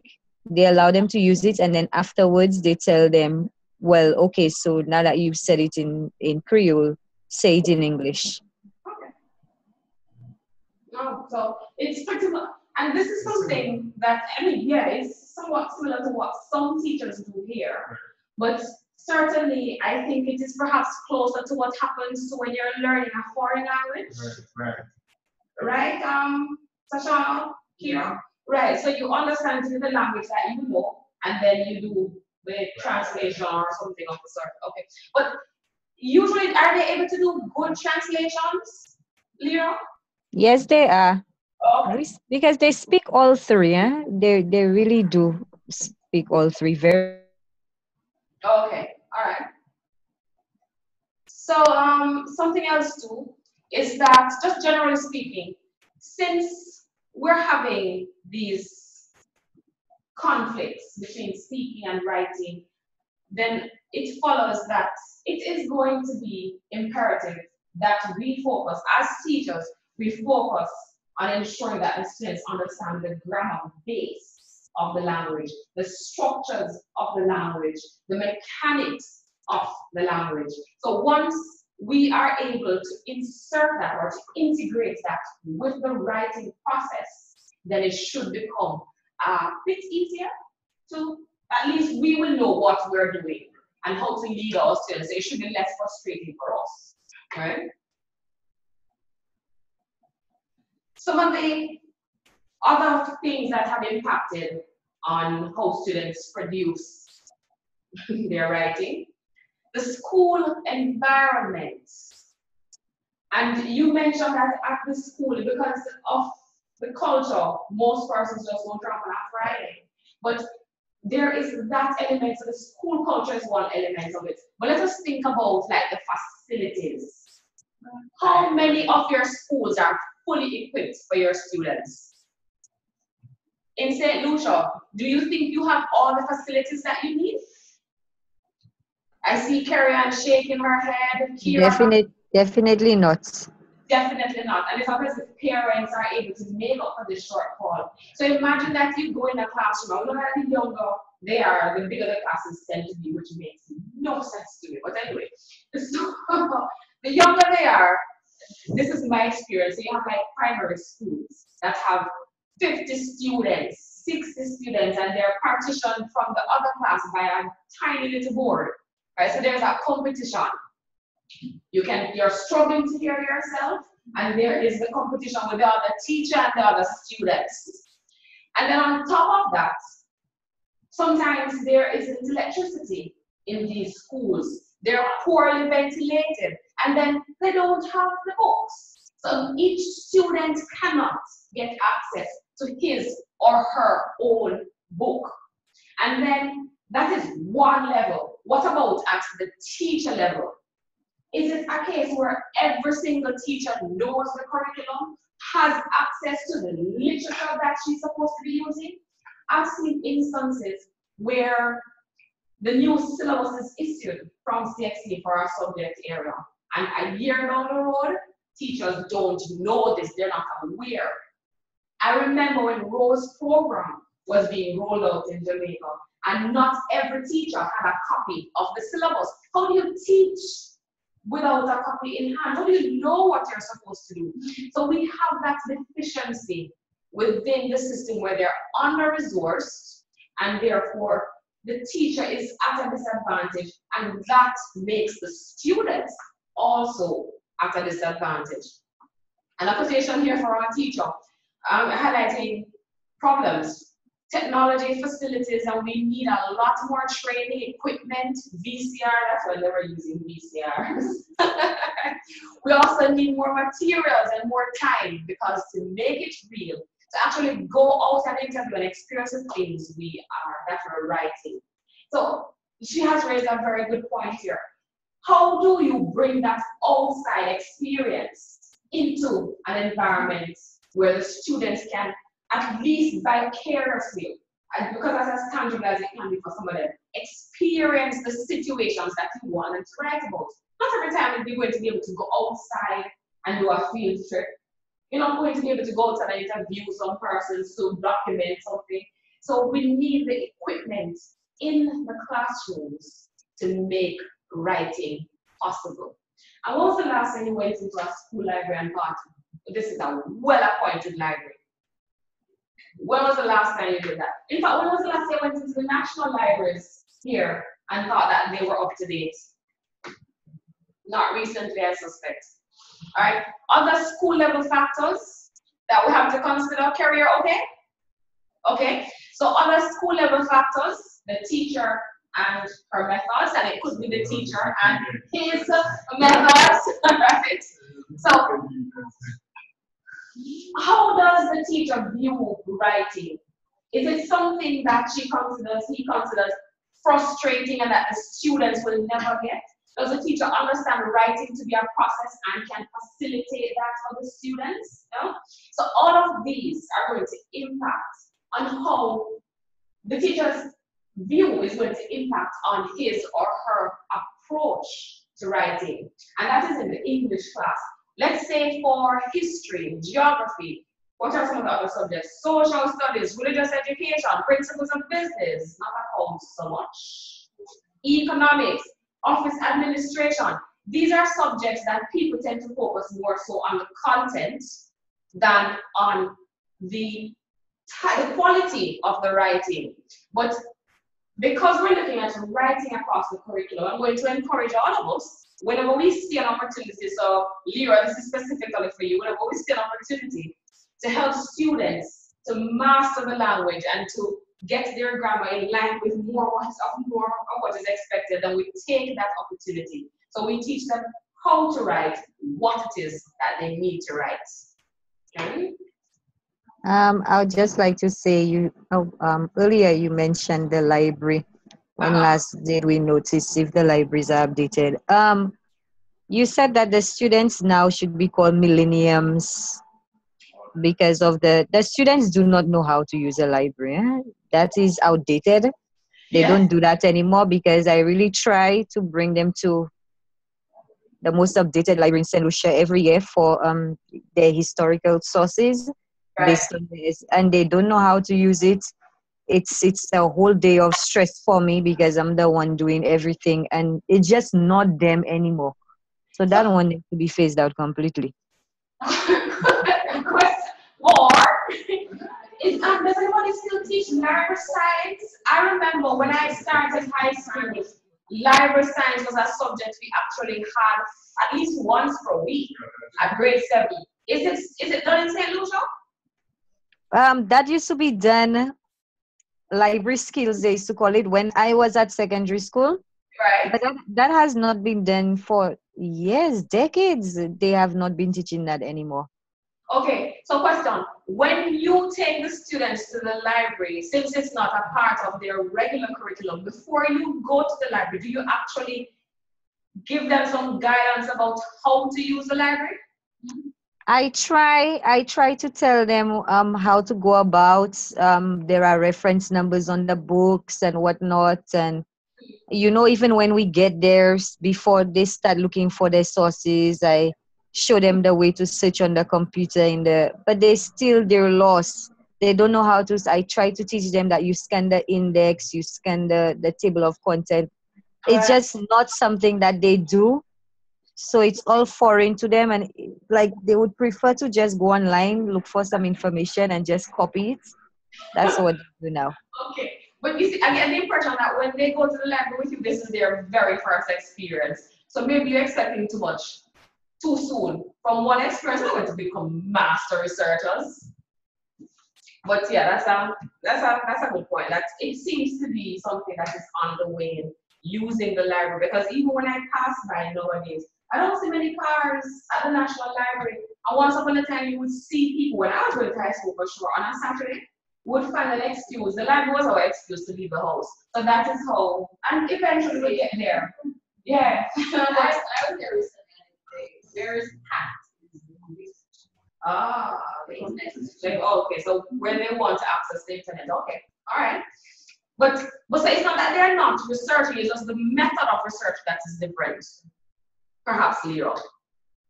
They're working smarter, not harder. I don't know. All right. All right, so the next point. Actually, they're working lazier, not harder. Okay, I take that. Okay, what's the heading here? You're looking at it on your computer? Yeah. What's that heading? What's the what? What's the heading there?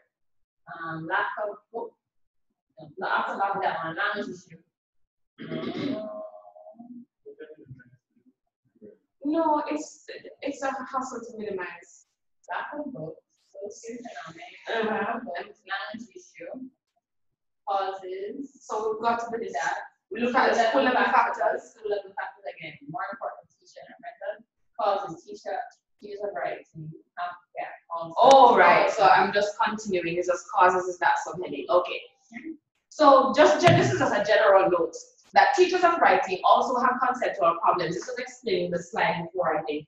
That teachers of writing also have conceptual problems with writing. They do not have a broad enough definition of writing. So think about your experiences that you've grown over time as teachers. They do not have a broad enough definition of writing. Modern thinking and trends envision the writing process as a part of literacy that includes reading, speaking, listening, viewing. These modes are cognitively not so different. They are part of thinking behavior, a way in which we represent and give meaning to the world, which may or may not be transformed into writing. And then we know that the Ministry of Education here in Jamaica, they actually have language policies that govern things like speaking, writing, language. And so the next slide now is information that comes from the writing policy for the Ministry of Education in Jamaica. This is the one in 2001. Language policy discussed in another class. 2001 draft. This is the 2001 draft. No, I don't think it's. No, I don't think this is a 2001. So literacy refers to a complex set of abilities to understand and use the dominant symbol systems. That's language of a culture for individual and community development. All right, so you know what the letters are, and you're able to combine them to make thoughts and contribute to development of the community. In a technological society, the concept of literacy is expanding to include the media and electronic text in addition to alphabet and number systems. Literacy includes critical understanding, problem-solving abilities, and oral abilities. So pretty much they're saying that literacy is no longer confined to knowing A, B, C, D, and recognizing those things, because we are living in an ever-expanding world, and certainly within the Caribbean countries, we're seeing that there is the recognition that there are other modes of learning that are available to us outside of the textbook, right? So pretty much that's what that is. Literacy abilities are not static and will vary according to context and need. They begin with a child's acquisition of his or her first language and intuitions developed about the way communication works in natural settings. To continue ongoing growth in literate behavior, individuals should be given lifelong learning opportunities to develop all aspects of their literacy potential. And this is where we come in now as teachers. So we are to give them all the opportunities to communicate, not just orally, but in writing. And you're mentioning, sorry to go back, you're mentioning something about concept of literacy. This was the point that I know you have ebooks. You need to talk so that I can hear. Right, no, I was just saying that the concept of literacy is expanding. So I just mentioned, so for example, we have ebooks. Right. So the book does not have to be. It doesn't have to be a physical book anymore. Right. What's that heading now? Facilitating bilingual learning. Okay, so we're looking now at facilitating bilingual learners, and I know that there is some debate in the Caribbean about whether the Creoles actually are languages.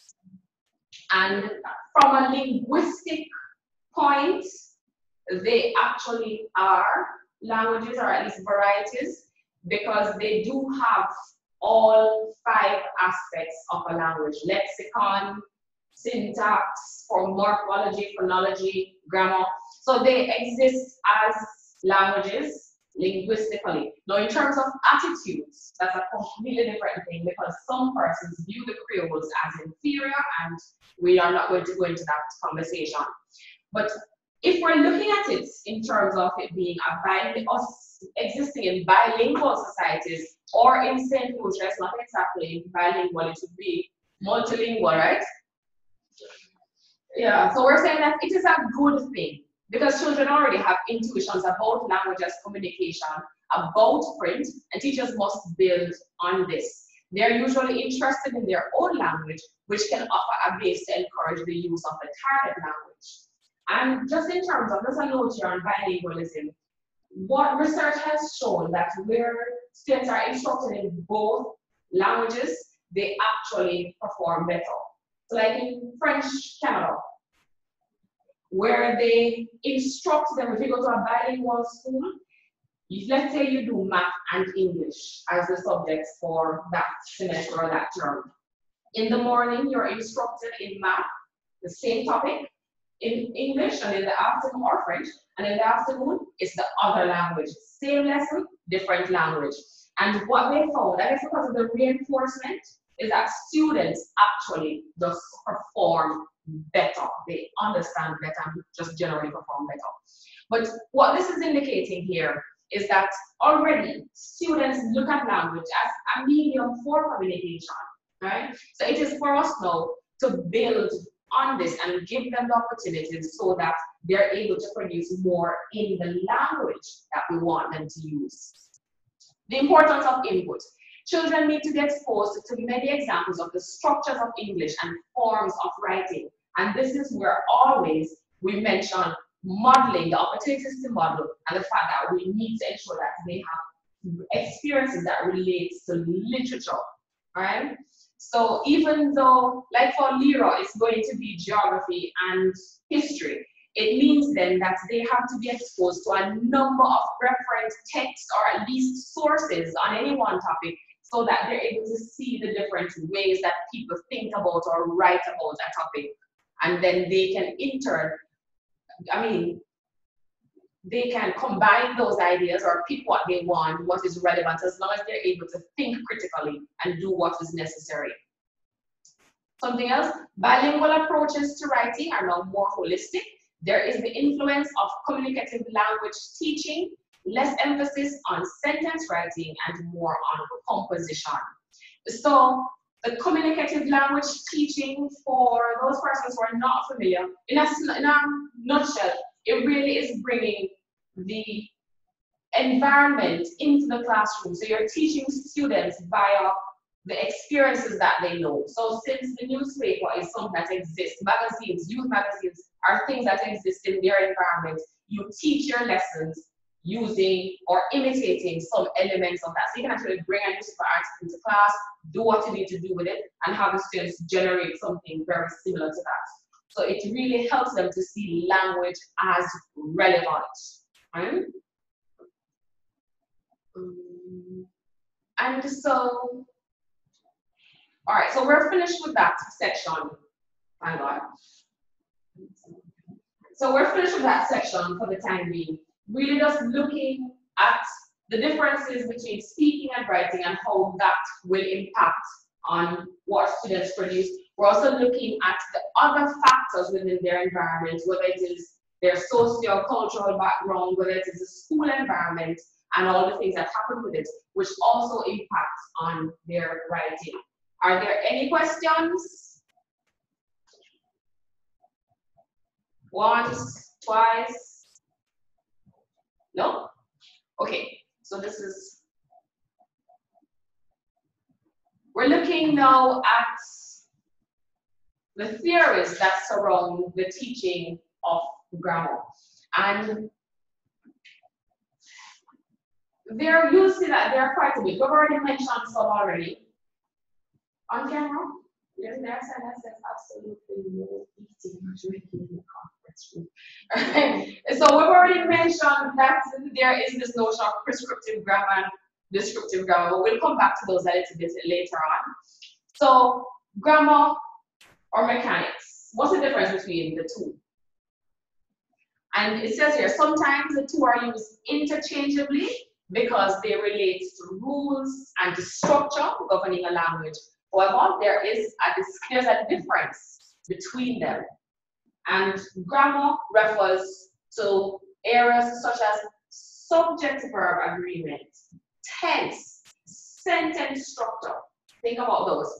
While mechanics has to do with vocabulary, spelling, capitalization versus lowercase letters, as well as punctuation. So there is the structure and then there's the mechanics that hold the structure up.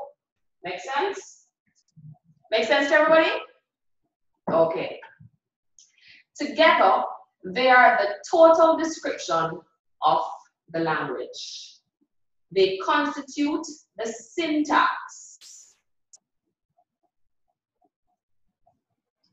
Is there anything about this point? What are How you our grammar and the kinds best learned. Okay, so what are the ways in which we can teach grammar?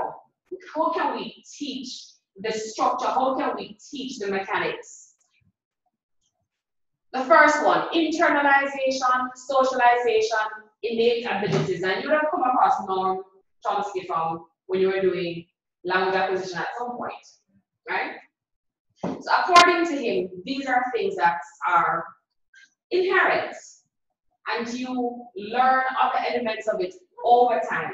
Through socialization, through reading, you just have this internal grammar almost, right? Do you agree? I'm looking at So, okay. Then there is rote learning, and a lot of us can testify to this one. Drills and repetitions and formulas or formulae, whichever you prefer. But this is where you learn the rules. I comes before E except after C. And there's an additional point to that I don't remember. There's something that comes after that part. Because there's an except. I comes before E except. There's also that. Right? So you learn these rules, which means that sometimes when you see the errors, you're supposed to be able to recognize that they're errors and correct them. And more importantly, as writers, just don't include these errors in your own work. Right? Immersion. And this is like second language acquisition theory. And we know that, like, the modern languages department in a lot of schools, they plan at least one trip each year where they go to a country that speaks a different language, French or Spanish most likely, and they just thrust the students for 7 days or so within this language situation. I've never really asked the question, does it really work for 7 days? Because the time is too short, right? Yeah. Okay. But I'm assuming, sorry, go ahead.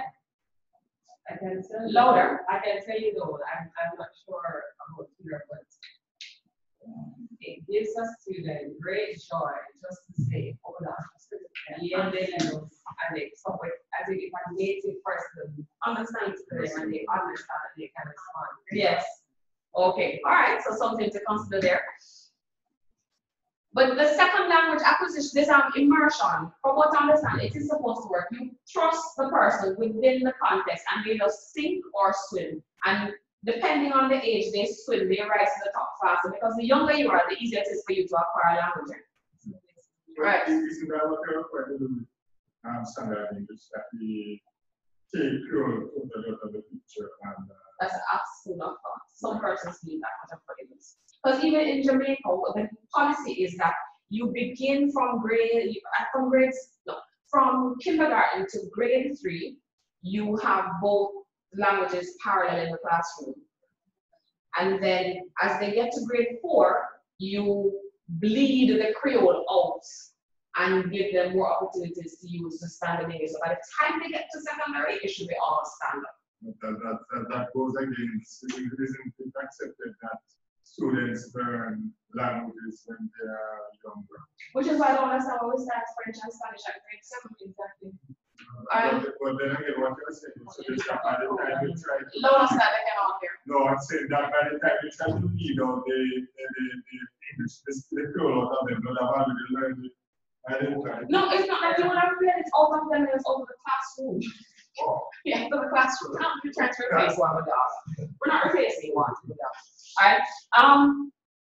Within writing context, Lyra Open Eyes is another way to teach grammar. So once you give them the writing activities and you tell them what it is that they're supposed to be looking for, which is what I love checklists. At the beginning of writing activity, I love giving them checklists, and at the end of it too, an assessment checklist. It really helps them to pay attention to the grammar skills or ensure that there's some consistency.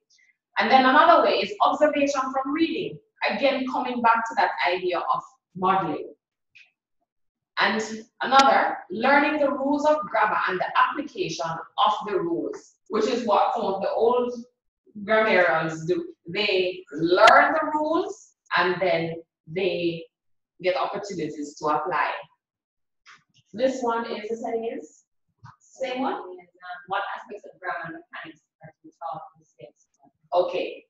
So at the CXC level, we're expected to ensure that the students know subjects, and this is across all subject areas, including French and Spanish. Right. So students are supposed to recognize, to know and understand subject-verb agreement as a basic aspect of grammar. All right. They're supposed to be able to, especially as it relates to the teaching of English, they're supposed to be able to recognize and use the figures of, the parts of speech. So they should know a noun, different from a verb, different from an adjective, and they should be able to string those together appropriately and when necessary. Sentence structuring, cohesive, as a cohesive device to enhance expression. So they're going to learn that there are simple sentences, there are compound sentences, there are complex sentences, and they don't always have to write only one type. They should be able to mix them to make writing more interesting, to make writing more engaging. Tenses too is something that they're supposed to know, because they should know it is appropriate to switch between the past, present, and future tenses. You want to use things like passive voice and that sort of thing, all right? They should be able to distinguish between difficult and confusing words, and therefore avoid ambiguity. They should understand the mechanics, especially as it relates to things like punctuation, spelling, and vocabulary, all right? And we have a note here that says, teach vocabulary to the second language learner as to encourage language awareness and to improve spelling. Now, this activity here would have been appropriate if we're all teaching CSEC English A, but since we're not, Kira and Vera, on the CXC website, they always have the CSEC, the examiner's reports, the CXC examiner's reports. So perhaps it would just be a good idea to go and download like 5 years worth and look at some of the complaints that the examiners raised regarding the thing. We did it already. We did that already? Yeah, we did that in the last course. Oh, so you're familiar with all of this then? Yeah. Great, good. What's this one? Theories and methodologies of teaching grammar. Okay, so we're going to be looking now at, I think, around 5 theories. Well, 5 theories as it relates to the teaching of grammar. And so we have come across the idea this morning that some persons take a traditionalist view. And that means pretty much that they believe in prescriptive grammar. They take a very formal approach to the teaching of grammar. It is something that has to be taught to the students. There's nothing incidental about it. Because you have to approach it like you approach the content of any other subject area. That is how the traditionalist theorists view the learning or the teaching of grammar. Now, there is an article, I don't think I sent this to you. No, I don't think I sent this to you. But anyway, Frederica Davis really cites 3 sources to make her point that teaching grammar has its merits. 1, and I have no doubt that a study of grammatical structure, word order, and cohesion devices can improve written style. Next, how frustrating, how tiresome, how inefficient for students and teachers alike when a shared explanatory system is wanting. And lastly, we are still in the speculative stages of language to dismiss the teaching of grammar. So all of this is suggesting that, generally speaking, because, and especially within our Caribbean context, think about it, if we are still learning about the language and struggling to understand our language situation, then perhaps the best thing to do is to ensure that we share the structures of the language that we're trying to learn and impart to the students, that they don't deviate from that notion. So this again, if we're going to go down that route, sits exactly where the traditionalist views sit. Next, constructivists. Well, one question I want to ask you, do we have to do any one? Do we have to choose one approach? Or could we select the ones that work best for us? Anyway. Constructivist views. According to this one, don't give precedence to the teaching of grammar for grammar's sake. So don't just designate a day as grammar. So like Friday, you have a single session, so you know you're going to teach grammar, and you go literally through. So you do parts of speech one day or 1 month. Then the next month you're looking at subject-verb agreement. Then you go on to the spelling rules. So just don't teach grammar for the sake of grammar. Perhaps if you notice a weakness, then you address that weakness that the students don't do it again and again and again. Constructivists are also concerned with useful grammar. That is, facilitate the emergence of contextualized grammar teaching, which is exactly what I just said. When you see the need and the opportunity, then you address it. Right? Again, the whole contextualized grammar teaching, this facilitates constructivist grammar teaching since focus is placed on purpose and use, and this goes right back to the communicative language classroom. And this is what Tabert had to say. Grammar is divided into 3 types. 1, unconscious knowledge. 2, knowledge of parts of speech and sentence diagramming. And 3, linguistic etiquettes. So according to him, this is the components of grammar.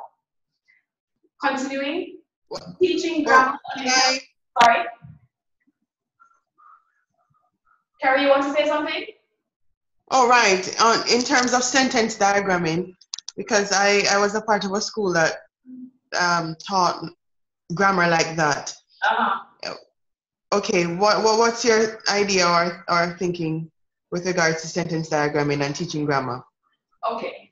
So I felt that it frustrated the students. I felt that I would think it would frustrate students too, because to be honest, when I was doing linguistics, that was something I struggled to understand. So imagine me now trying to teach it to students. The fact, however, is that once you understand the roles played by the different parts of speech, then it becomes easier. So once you get beyond having to do this sentence diagramming, once you are able to know that there are particular parts of speech that have particular functions, and you can think at least there's some cognitive part about that, then it means that you struggle less with putting things together. But I don't know that there is any value to students actually having to definitely know how to do this diagram. Right, and it seems to cater for the mathematical, logical person more so. And so what if there's a mathematical, logical student, but not a mathematical, logical teacher? No, it's math teacher can't necessarily help. But there are simpler ways than doing the actual branch off of it, like we're taught in linguistics, right? Because I mean, when you're doing parts of speech, there is, let's say it comes up in writing, and you want to point out to the student that a particular word can be used in a variety of ways. It can be used as an adjective, it can be a noun, functioning as an adjective, or it is functioning only as a noun. If you're able to give the child examples of each case and correct it in their work, then I don't know that they definitely need the sentence diagram. It can be very, very, very frustrating. Because you have to remind yourself about it. I would venture to teach. I want to do it in linguistics, to be honest. I would never try to teach it. All right. Teaching grammar only helps with the mechanics of English. And this is a point I'd like us to discuss for a little bit. So before we were saying that, earlier this morning, we're saying that there are some persons who know the grammar rules, like that gentleman who you came across and he was able to just reel them off to you. Do you always believe that knowing the grammar rules means that your writing is going to be engaging, expressive, entertaining? Or is it always going to come across as just very rigid and structured? Carrie, you want to say? Oh, sorry, I thought you were going to say something, Carrie.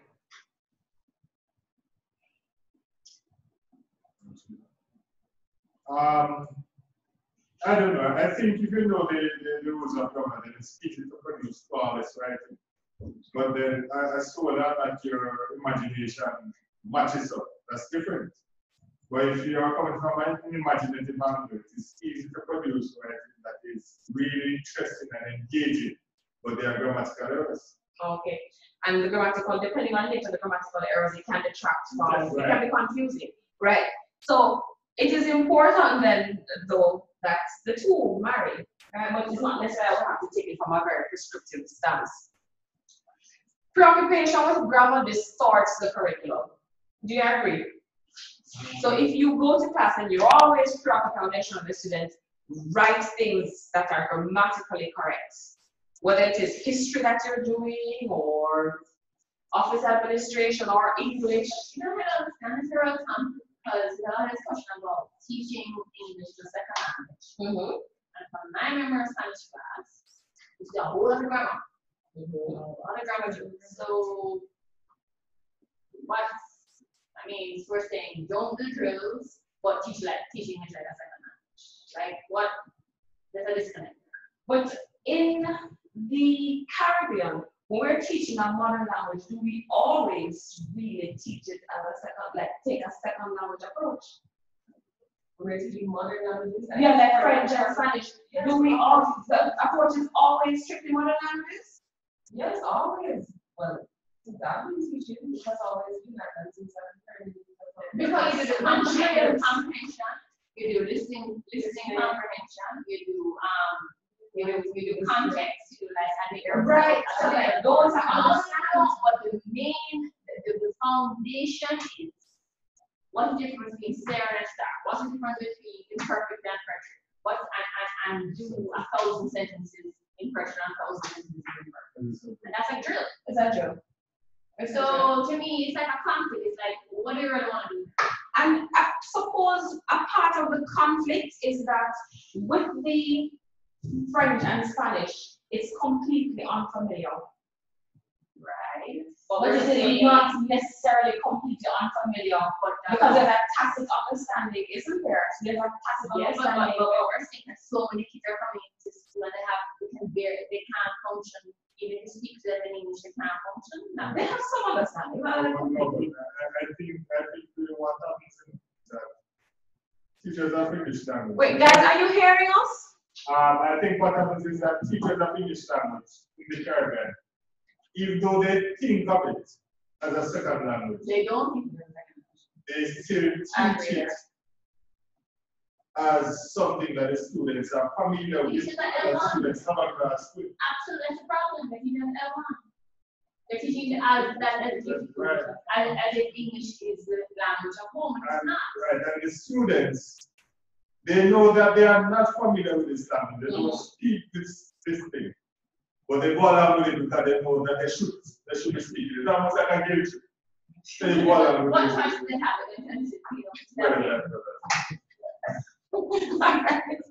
Alright. Okay. Yeah. I understand what you're saying.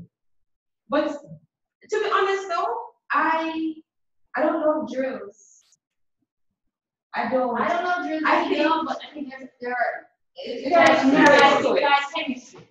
The only way or like math, the only way you're gonna clear the table is to memorize. Yeah, I will take your point. I will take the point to an extent. Yeah. Spelling is the same thing. It's the same thing. Those words are the size words. Yeah.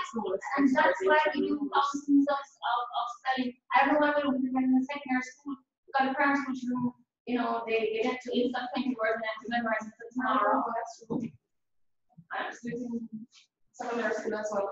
Yeah, but I think there is still a space where there are some things that the students are going to learn incidentally. Like what it like when we're looking at no, and I understand that. Right.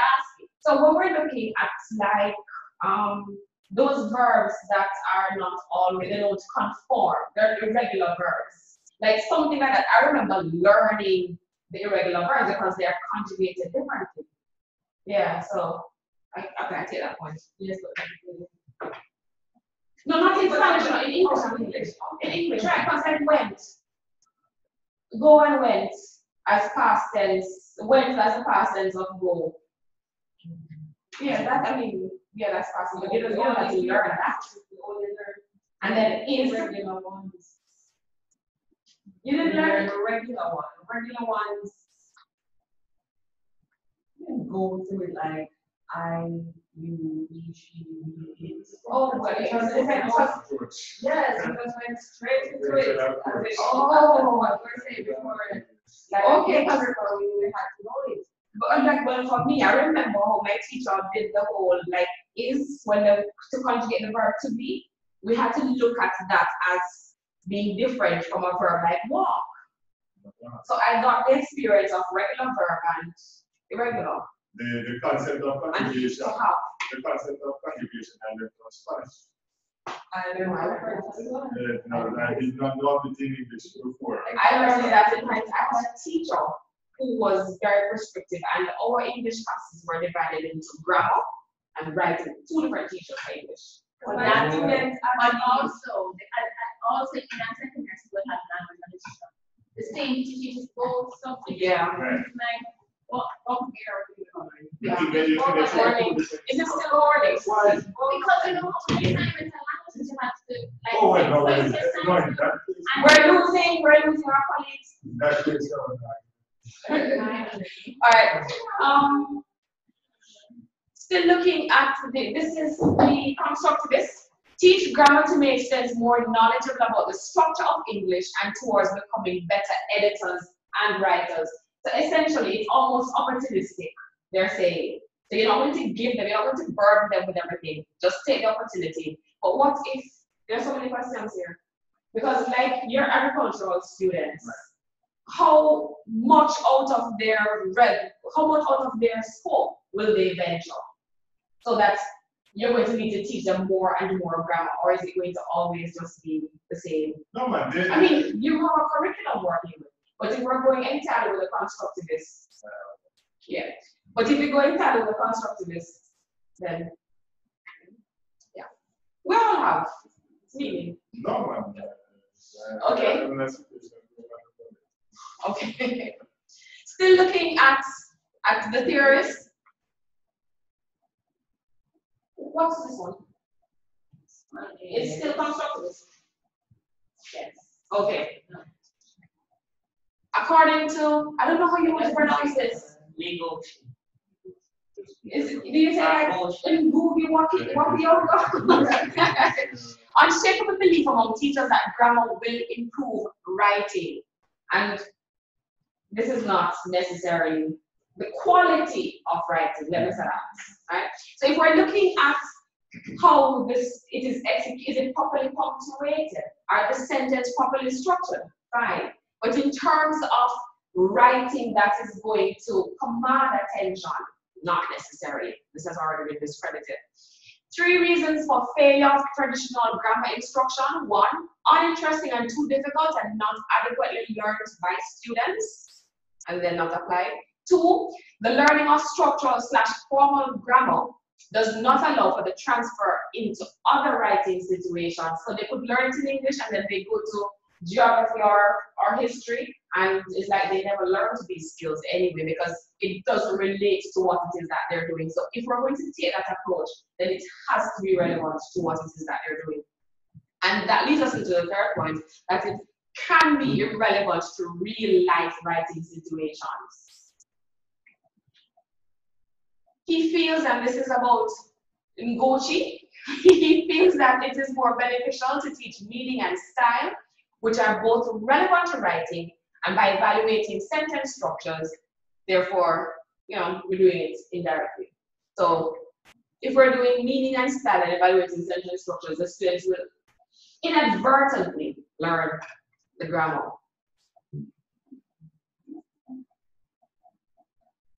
And so we're pretty much at the end now for this.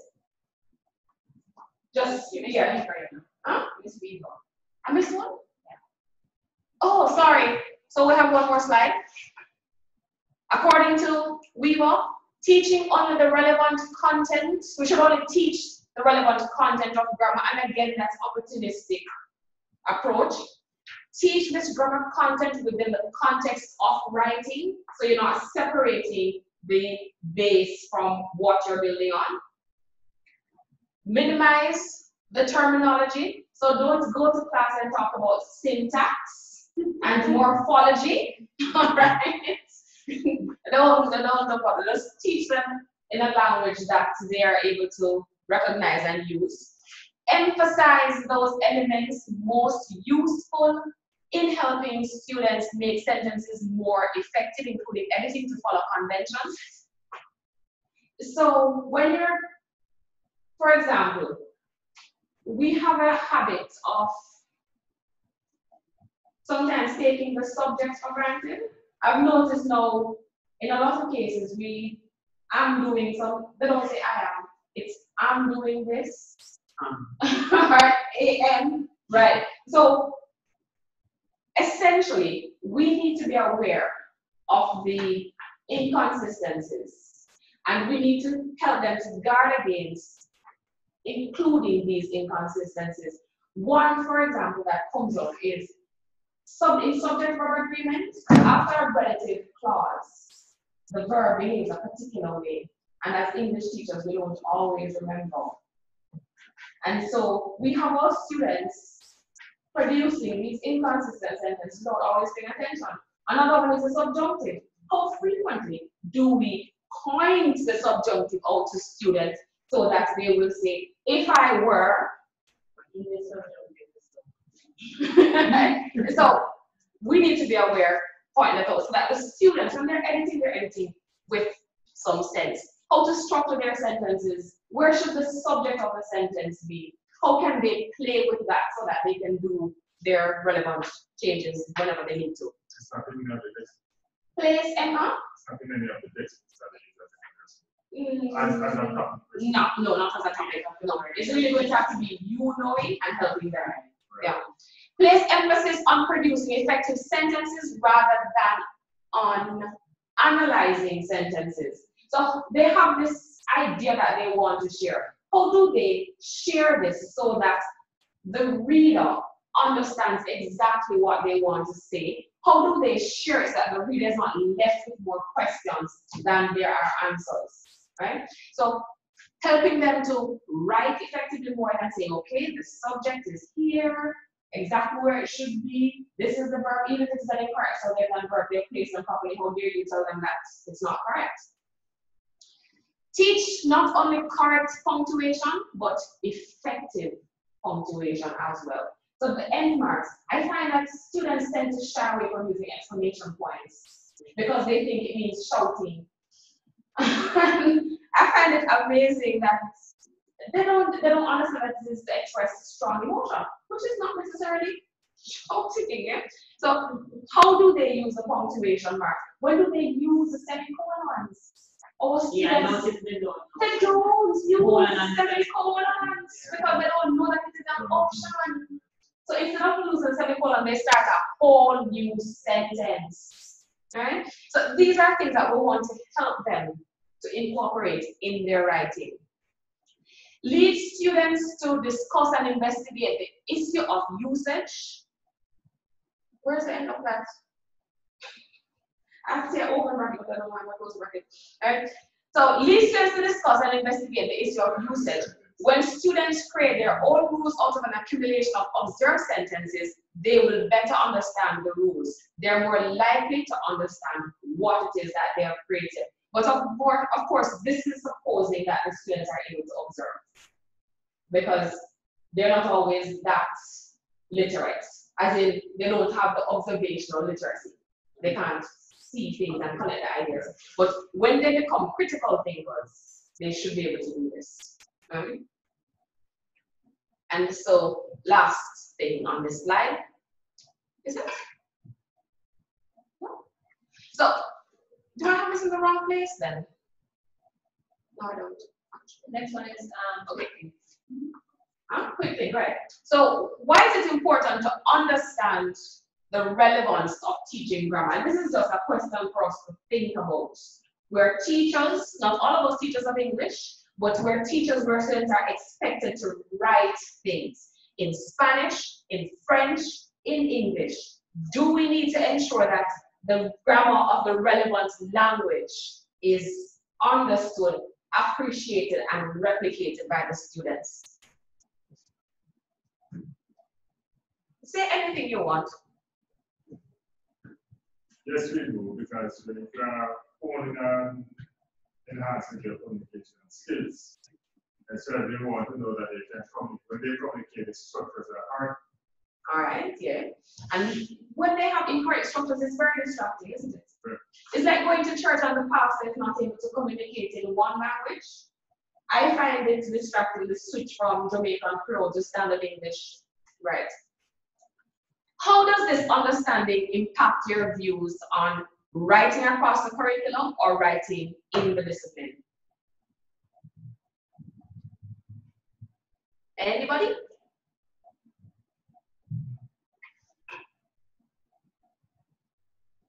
What's this one? this one is like a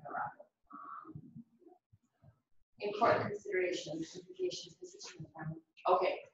So today we would have covered just these implications really.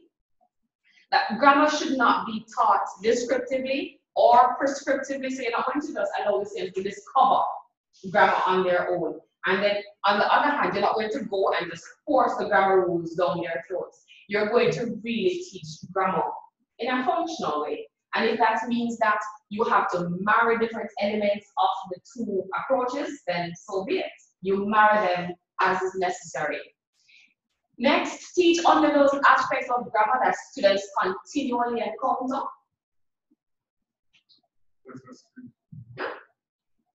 You just to teach them everything, to teach other students. But think about the syllabus that you're working with anyway. Think about if you're using the different types of language classroom and learning experiences, you're going to have to give them everything within the social sphere. Remember last week so that like in a communicative language classroom and you are imitating, say, a club environment. It doesn't have to be a school club, it could be a community club.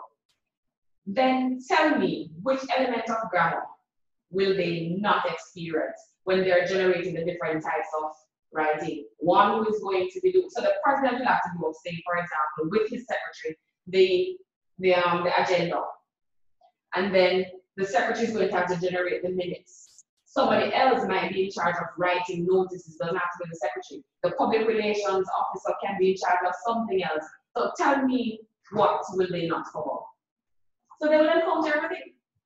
But it means that they will encounter them at different stages. So in first form, you tailor it for what they're supposed to be experiencing. Second form, you add another layer. So the scaffolding notion really comes into play with learning grammar as well. Next, the best way to teach grammar is to get students to acquire it naturally through reading, talking, viewing and listening, and other media types.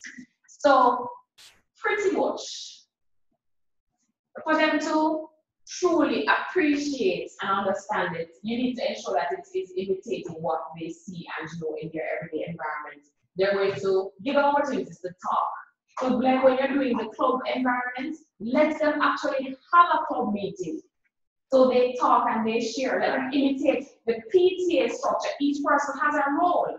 Or they're TV presenters and they're reporters and they're interviewing men on the street. Let the men say things, let the reporter say things. So you really give them an opportunity to see language within its social context. And then they're interacting with it. You don't teach it in isolation. And you can actually ask them to evaluate afterwards the experience, how they felt, and all sorts of things. So give them the opportunities. Next, Acquisition must be encouraged through discussion, engaging with other media, creating situational context, etc. in a natural way. And that's going to relate to what we're suggesting. Take students on field trips if you can. Have them talk and write about it. Okay? Next, writing style can be improved by focusing on spoken or written text. Teach grammar frequently in small doses. So let's say you're teaching them spelling rules. You can do that over the course of 1 year as opposed to taking 3 hours and teaching them all the rules. That's going to be overwhelming, right?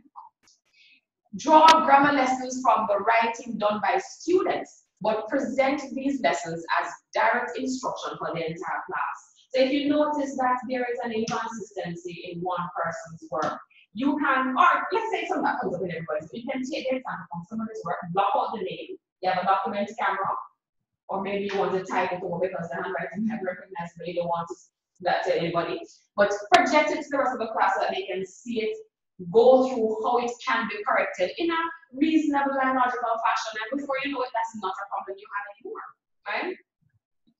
And generally speaking, that covers I think what you're missing though is that is connection for them to why they're learning and the real life situation in the future of why they're learning. But for a job application letter or for to provide that kind of purpose. Right, but that is implied when we look at what it says. No, the best way to teach grammar is so you allow them. Let's say, for example, this whole idea of naturally and interacting with the grammar. The fact that you are giving them real life experiences, I'm assuming you would not limit it to just the here and now, but they are going to go on job interviews. Writing letters of application really should be a component that students cover before they leave school. But having written the application, do you know get selected and go on a job interview? And that is something that can be simulated. You're on the job. The report that you learn to write in class is something that is going to become important in your actual everyday work life. So it is to the teacher to explain that it is not, this writing is not just for the now, but it's really to prepare you. Yeah. Yeah. All right, so we have come to the end of looking at the grammar, the importance of grammar to writing, right? So we know that there are different views, and we know that there are different things that impact on students not producing perfect grammar. So we know what we're guarding against. This is not a lesson where we're teaching you, or the university is teaching you the grammar rules. It really is just to say, be sensitive to how important this is to writing. Right across the curriculum. It's for everybody, right? It is 12:10 now, 1:10 for everybody else. Do we need about 30 minutes for lunch, or do we need more? So that we all decide that's how we get to the lunch break and then. Yeah. And our lunch break is fluid. Sometimes it's way after this, sometimes, yeah. So, pardon? We're good, yes. We're deciding on lunch break now. Okay. So with 30 minutes, how much more hour do you need? No, the lunch. It's after 12. You don't work until 1:30. 40 minutes. All right. What's the next activity though that we're going to be doing really is, I wanted us to look at or do that first draft for the portfolio. Okay. That is what I want us to do now for the rest of the afternoon. Can you explain that? I always work that. So pretty much you would have had like 1 week now, and you would have read some of the theorists. And the assignment was for you to select one of the theorists and summarize, and then do your first draft. What was it? I don't know exactly. But so I want us to use the writing process. Having read, How did you organize your information? Did you do pre-writing activity? You just jump into it, you're supervised students. So did you just jump right into the writing, or is it a form of free writing? You know, maybe it's free writing that you're doing. So how did you approach it? And now that you have your first draft, I want us to do some peer evaluation or some personal evaluation. Maybe you want to look at it again and rework it before you actually show it to anybody else. So that is what I wanted us to do for the rest of the afternoon. Since I am here and I'm able to work with you. But I'm hearing that lunch is not available to one. I thought you just said that lunch is. I said it because when I was here, I don't see any lunch On this session. Lunch is there. All right, guys. So we're going to break for lunch now. We're going to count it as 12:15. We're going to count it as 12:15. So we will come back at 12:45. Do you need more than the 30 minutes? No. All right. So we'll come back at 12:35. 12:45, which would be 1:45 for you guys in St. Lucia. So we'll see you in a bit.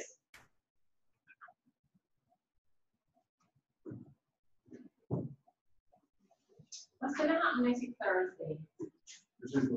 Independence Day. We're not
Lyra or Kira, Carrie-Ann, are you guys there?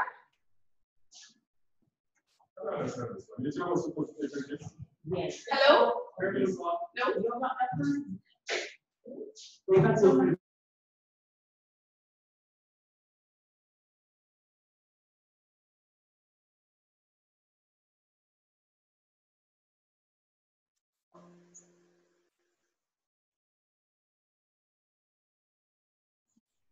Hi, Kira, we're hearing that lunchtime here is 1.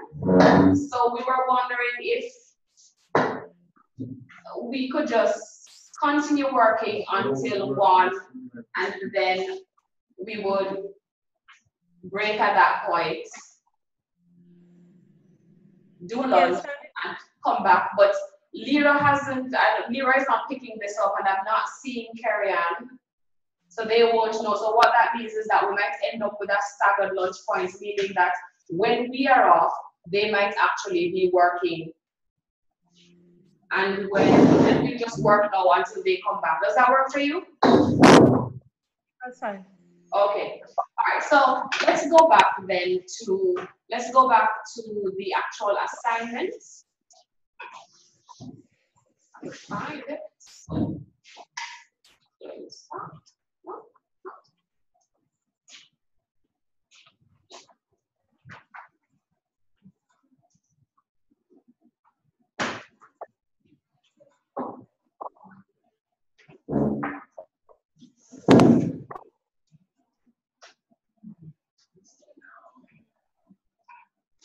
Okay, so the first section, reflection on the nature of writing. Explaining no more than 400 words. That's not a lot, that's quite short. Your understanding of one theory of writing.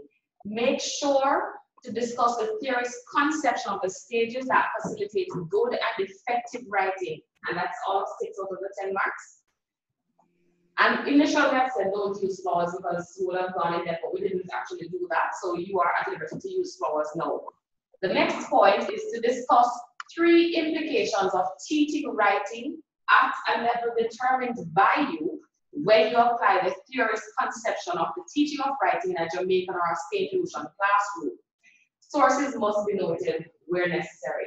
So just to be sure that we understand, you're going to identify a theorist, pretty much look at the major points or just summarize the major points of this theory, and then you're going to look at how this can be translated into a particular circumstance, whether in Jamaica or in St. Lucia, and the implications that come out of that. So if you're going from a linguistic, if you're looking at a linguistic theorist, what are the implications for applying that approach to the Jamaican classroom? If you're looking at somebody who uses a cognitive approach, what are the implications of that within a Jamaican or a St. Lucian classroom?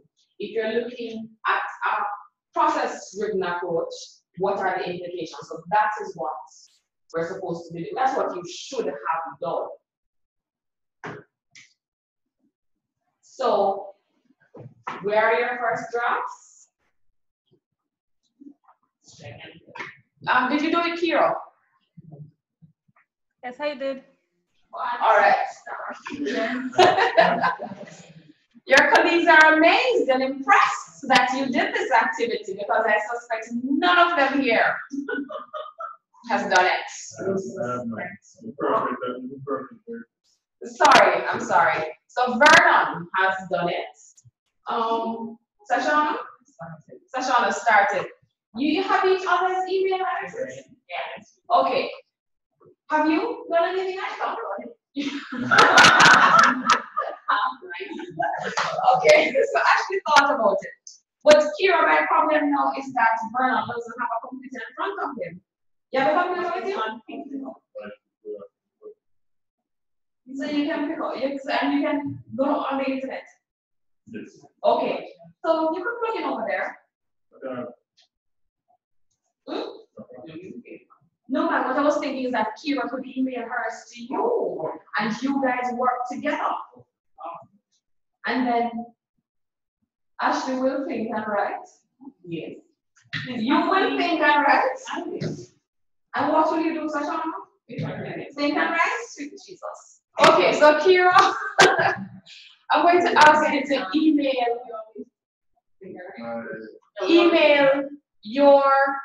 your first draft to Vernon, and he will do the same.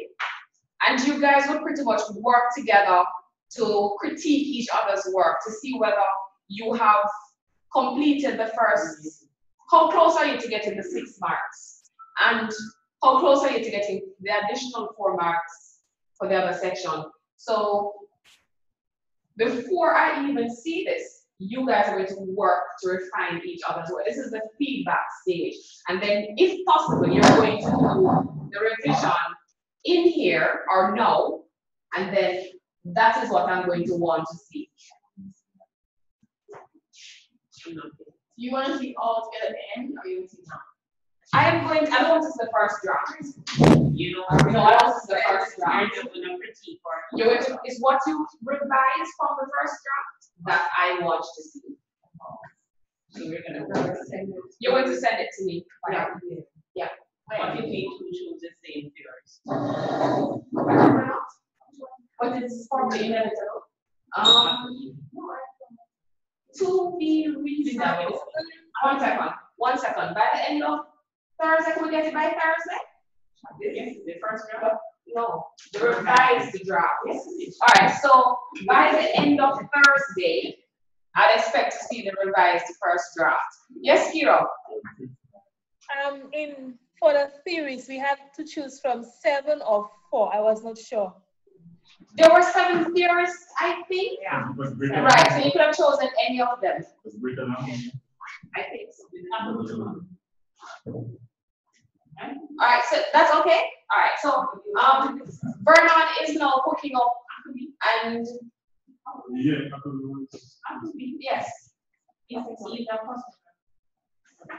Vernon is now trying to start his computer. Yes. So you guys can email each other your first draft and get to work. And then, so how are you guys going to rate the information? Kira, the merciless time. Pardon? Vernon is saying be merciless but kind when you read his paper. Oh, I have the same on him then. Be merciless. That's my instruction to you.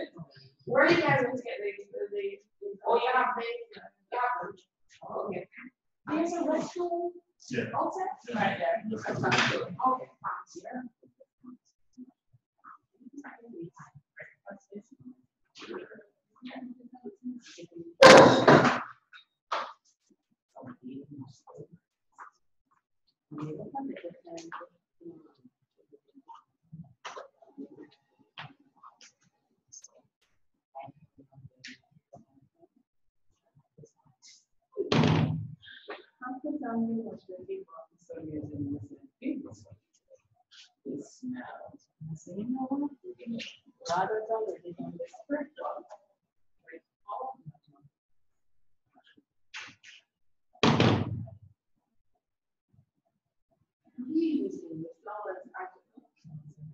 Outline all their scenario.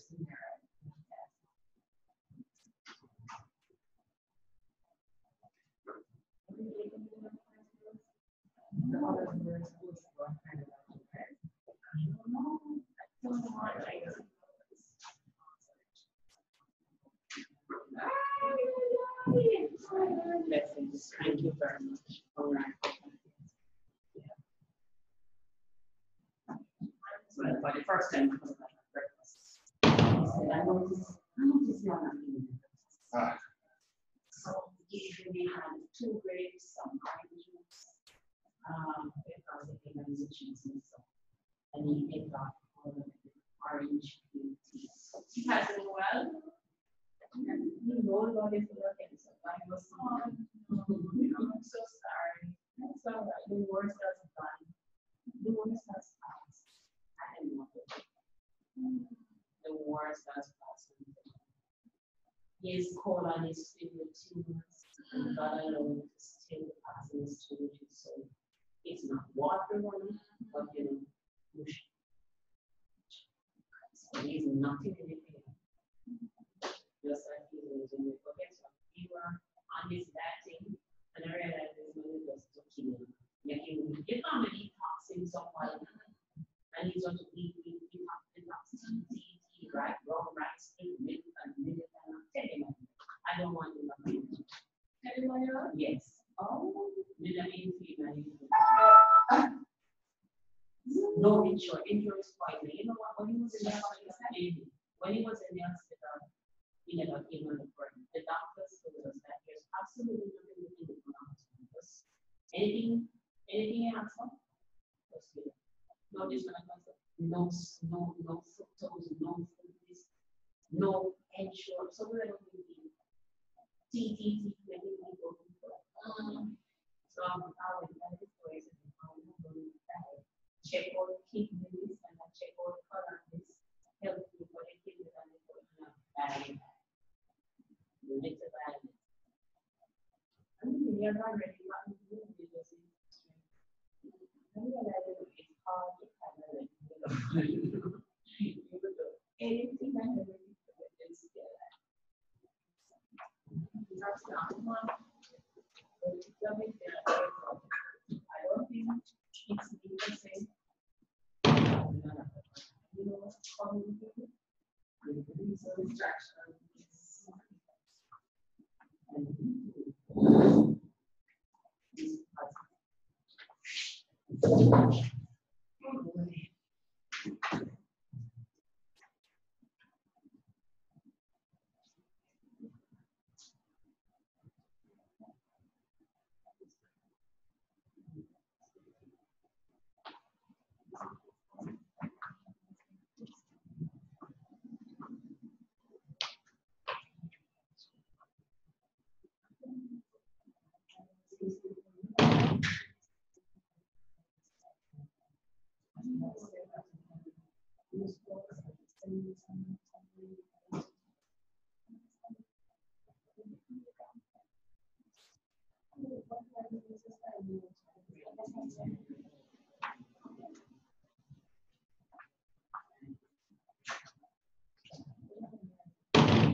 I'm saying I just saying this on this right. What do you think the fear is here now? You know. No, I just remember Britain, so I just Google Britain. She sent us something with Right, instruction. Changing view. Yeah, writing instruction. Oh, okay. I mean the PowerPoint which had reference. I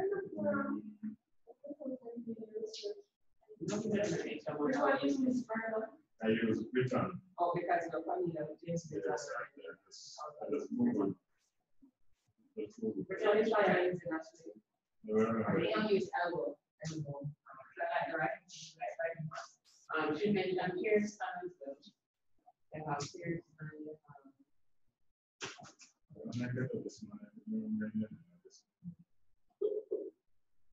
Who sent us a man practice of the great?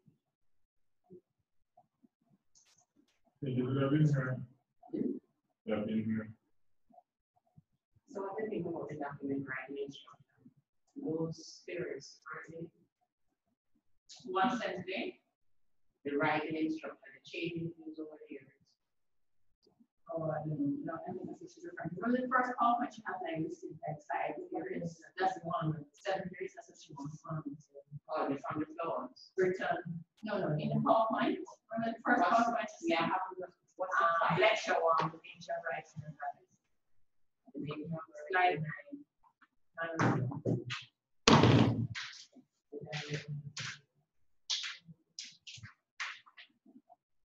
And I want to send out, I sent out today's, yeah, today's and the extra articles. Yes, that was sent this morning. This morning.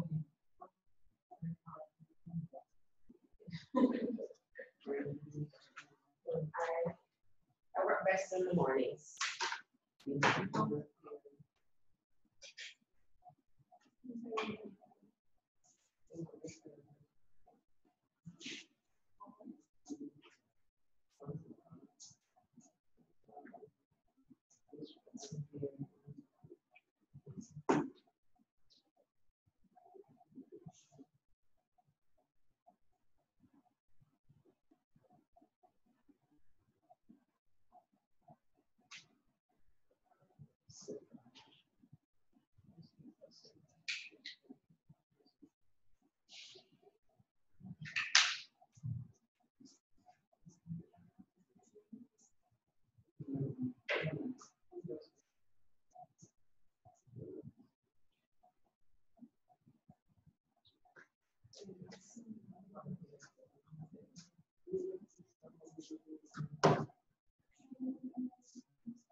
Vernon? Yes, I'm Yes. here. Oh, Vernon, not this way. I'm about to send to you. Oh, okay. Did you receive mine?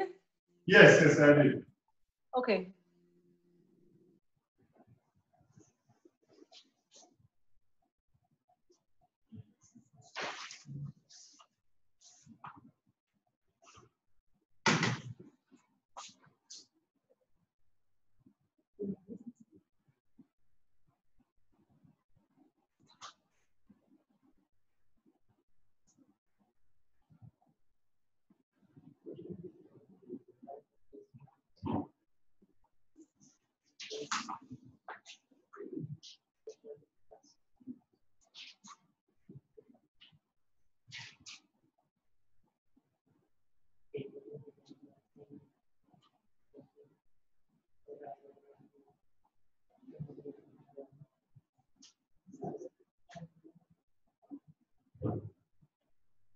Send it now.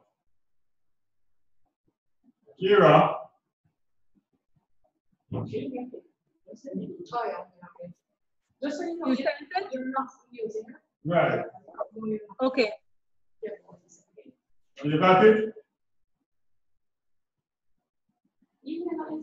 Yes. Is that this one? No. It has the buttons from receiver to receiver.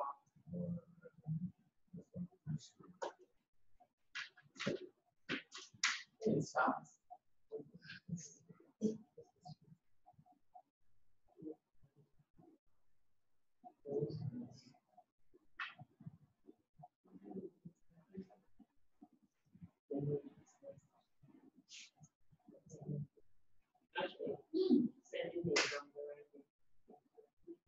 You want comment?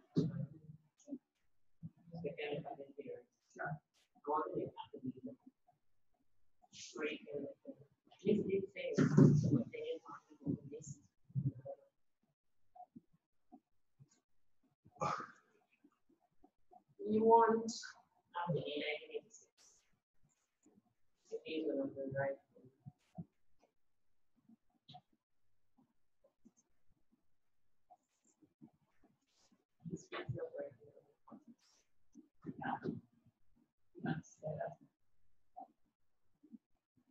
oh, no, he wasn't listed here.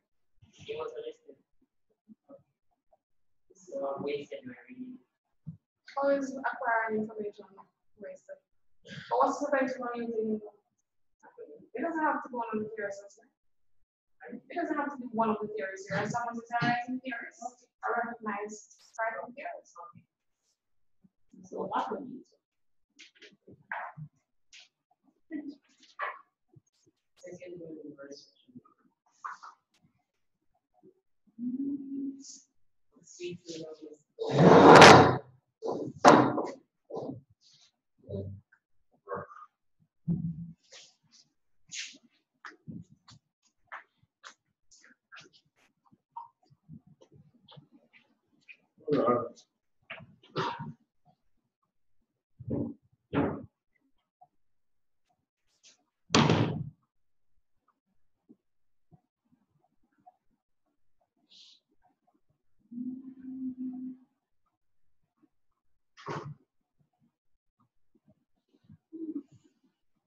You're okay, Ashley?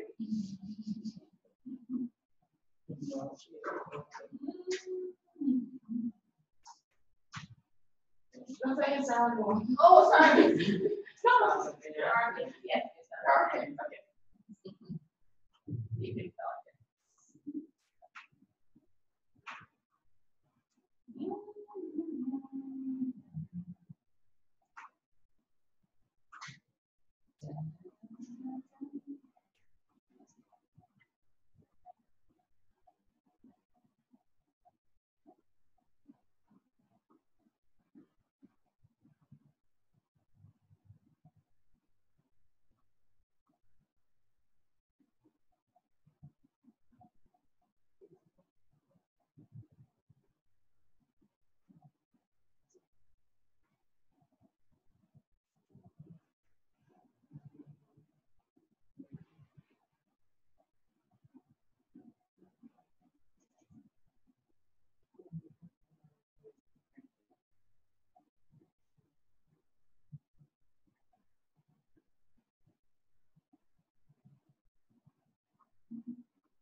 All right, so hi, Lira, I see that you're back. Guess what happened to us now? So lunch for us, can you hear me, Lira?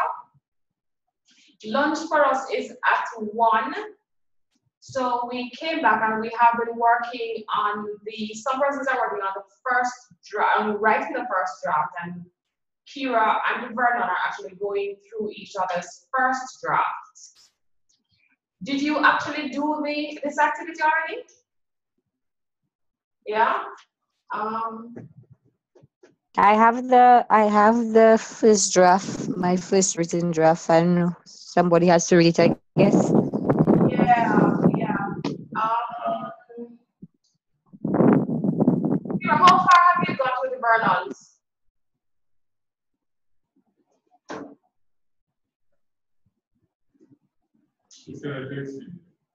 Hello? Have you got very far with looking at Vernon's draft? Well, I have read it, the whole thing, but I have not started to make any points or anything. I just read through it. How far are you got with this? I just started. Just started? All right. So, Lyra, could you send your first draft to Vernon? And Kira, I'm going to have Vernon send your first draft, or you could send your first draft to Lyra. Send Okay. my draft. So you send right. So Vernon will no longer be the one looking at your first draft. Send it to Kira instead. And then Kira, you send your first draft to Vernon. Pardon? No, man. But Kira sent her first. Kira, the draft that you sent to Vernon, he's not going to look at it anymore. You're going to send that to Lyra. And then Lyra, you're going to send your first draft to Vernon. And Kira, you're still looking at Vernon's. I need Vernon's email ad. Oh, okay. Vernon, your email address? This should be, It's vernonwhite50 at gmail.com. vernonwhite50 at gmail.com. Oh, wait. Okay. Karen, did you do the homework? Did you do the reflection? The journal. The journal entry.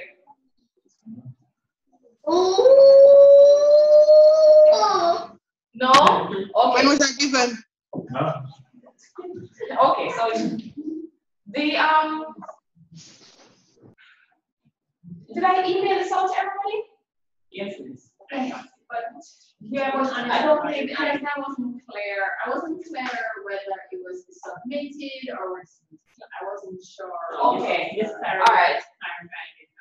I think I sent this out, I am thinking, with the first batch of emails. Yes, you did. Yes, I think it was with the first batch of emails on Tuesday morning, maybe? Yeah. Right. So that's probably how you missed it, because you weren't in the first class, were you?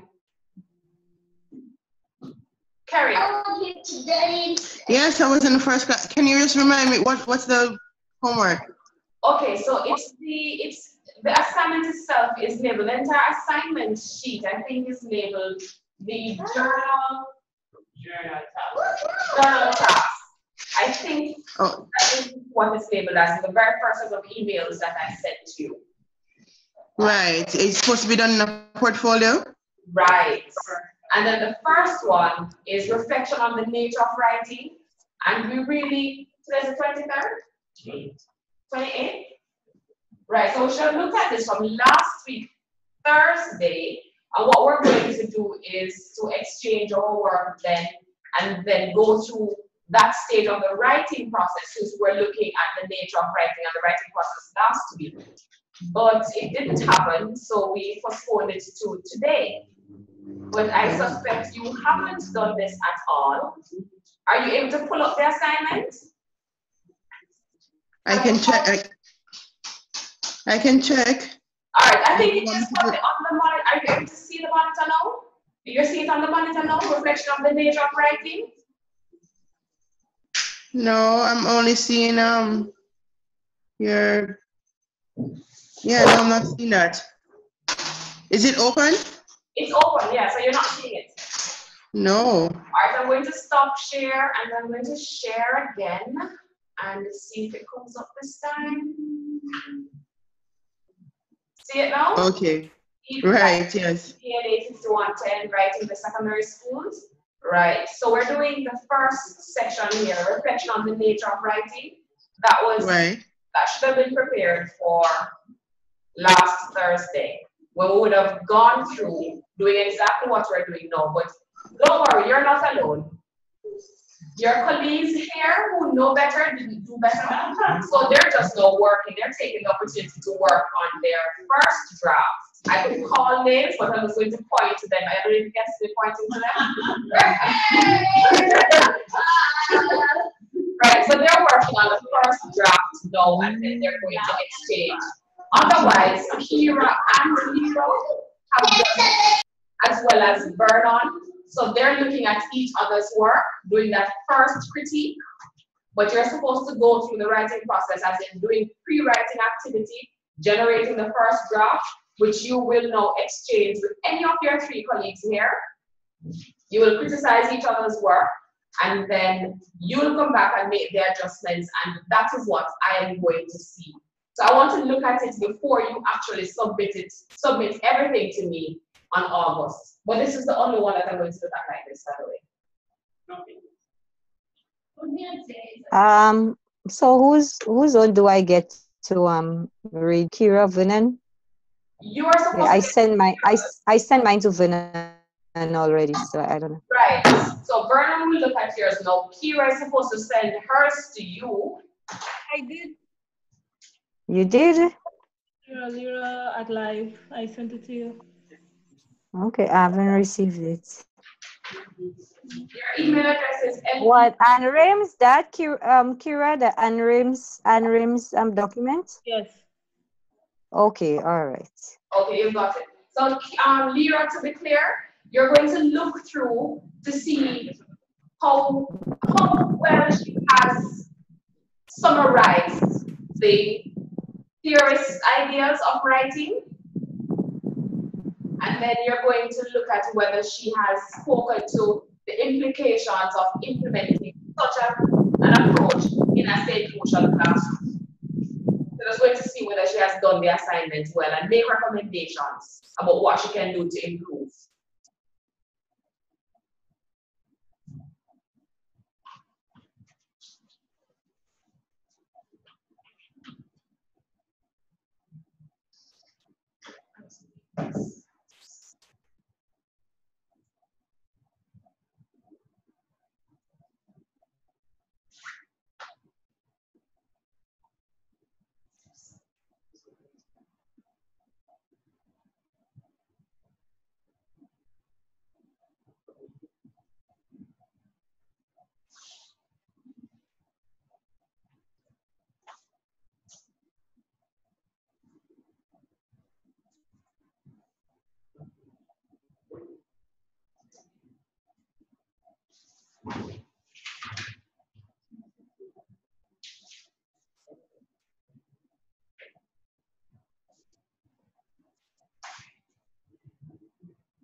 What should we do? So the first part is explain the 140 words your understanding of the theory of writing, making sure to discuss the theory's conception of the stages that facilitate good and effective writing. So how effectively has was it hard for you? Yeah, so how effectively has she summarized the main ideas behind the theory's perspective? And then you're going to look especially at the second paragraph. When she applies it to a solution context, is she able to speak to the implications of that theory in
So I know that you made a comment on the maximum that she's going to incorporate the suggestion. Yeah, review. Review one.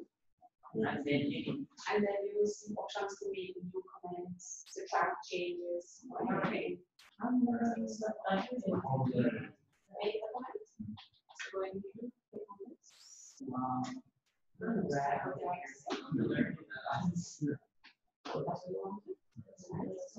So you don't want to comment. Yes. Alright, so you can see if you have which one you want to do.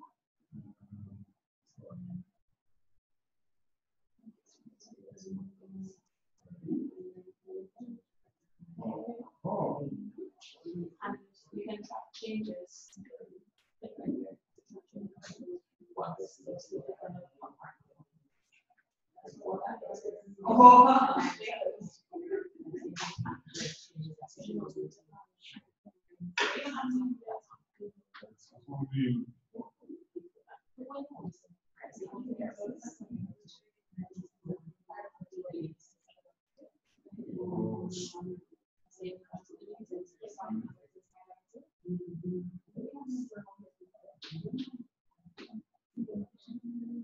This is not always exactly right. This is also what they want to use in the classroom. When students see things that you do this as opposed to Six pounds. Six pounds. nobody else.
I want to from this class, this kind of law. It's really hard to keep focused.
Yeah.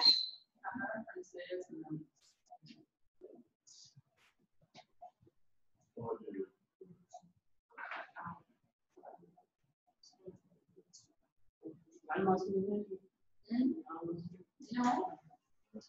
She writes here as well as in the alphabet. I didn't write. Tomorrow classes.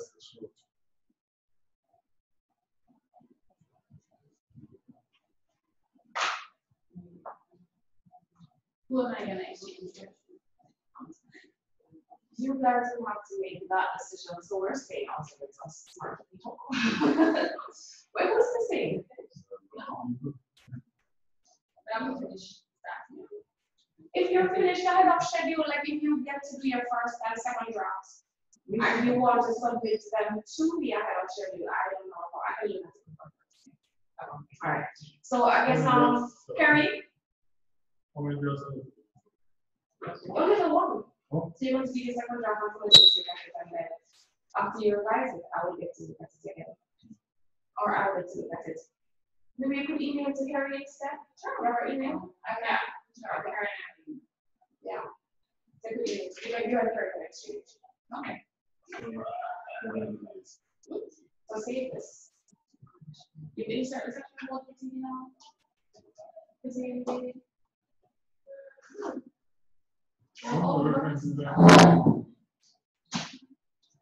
You know, that's school of education uses APA exam.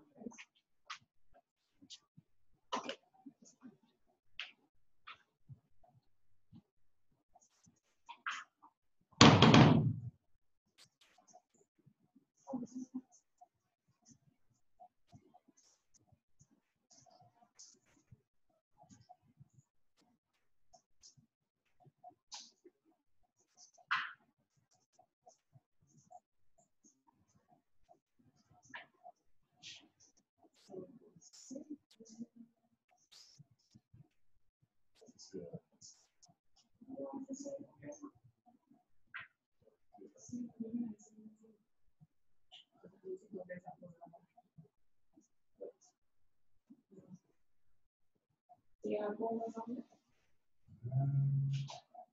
anything that is.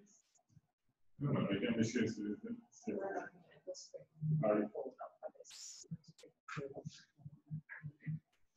And do you want us to submit the drafts that we exchange or?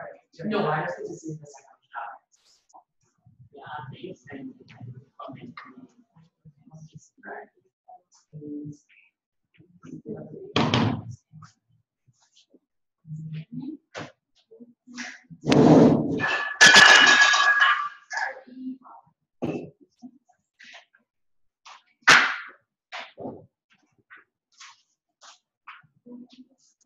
Great.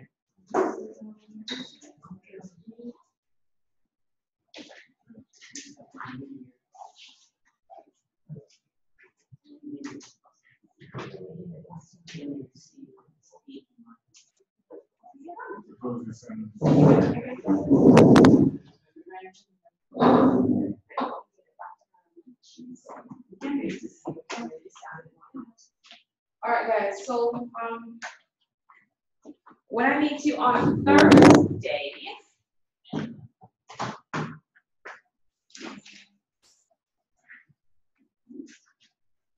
we're going to be. Let's see.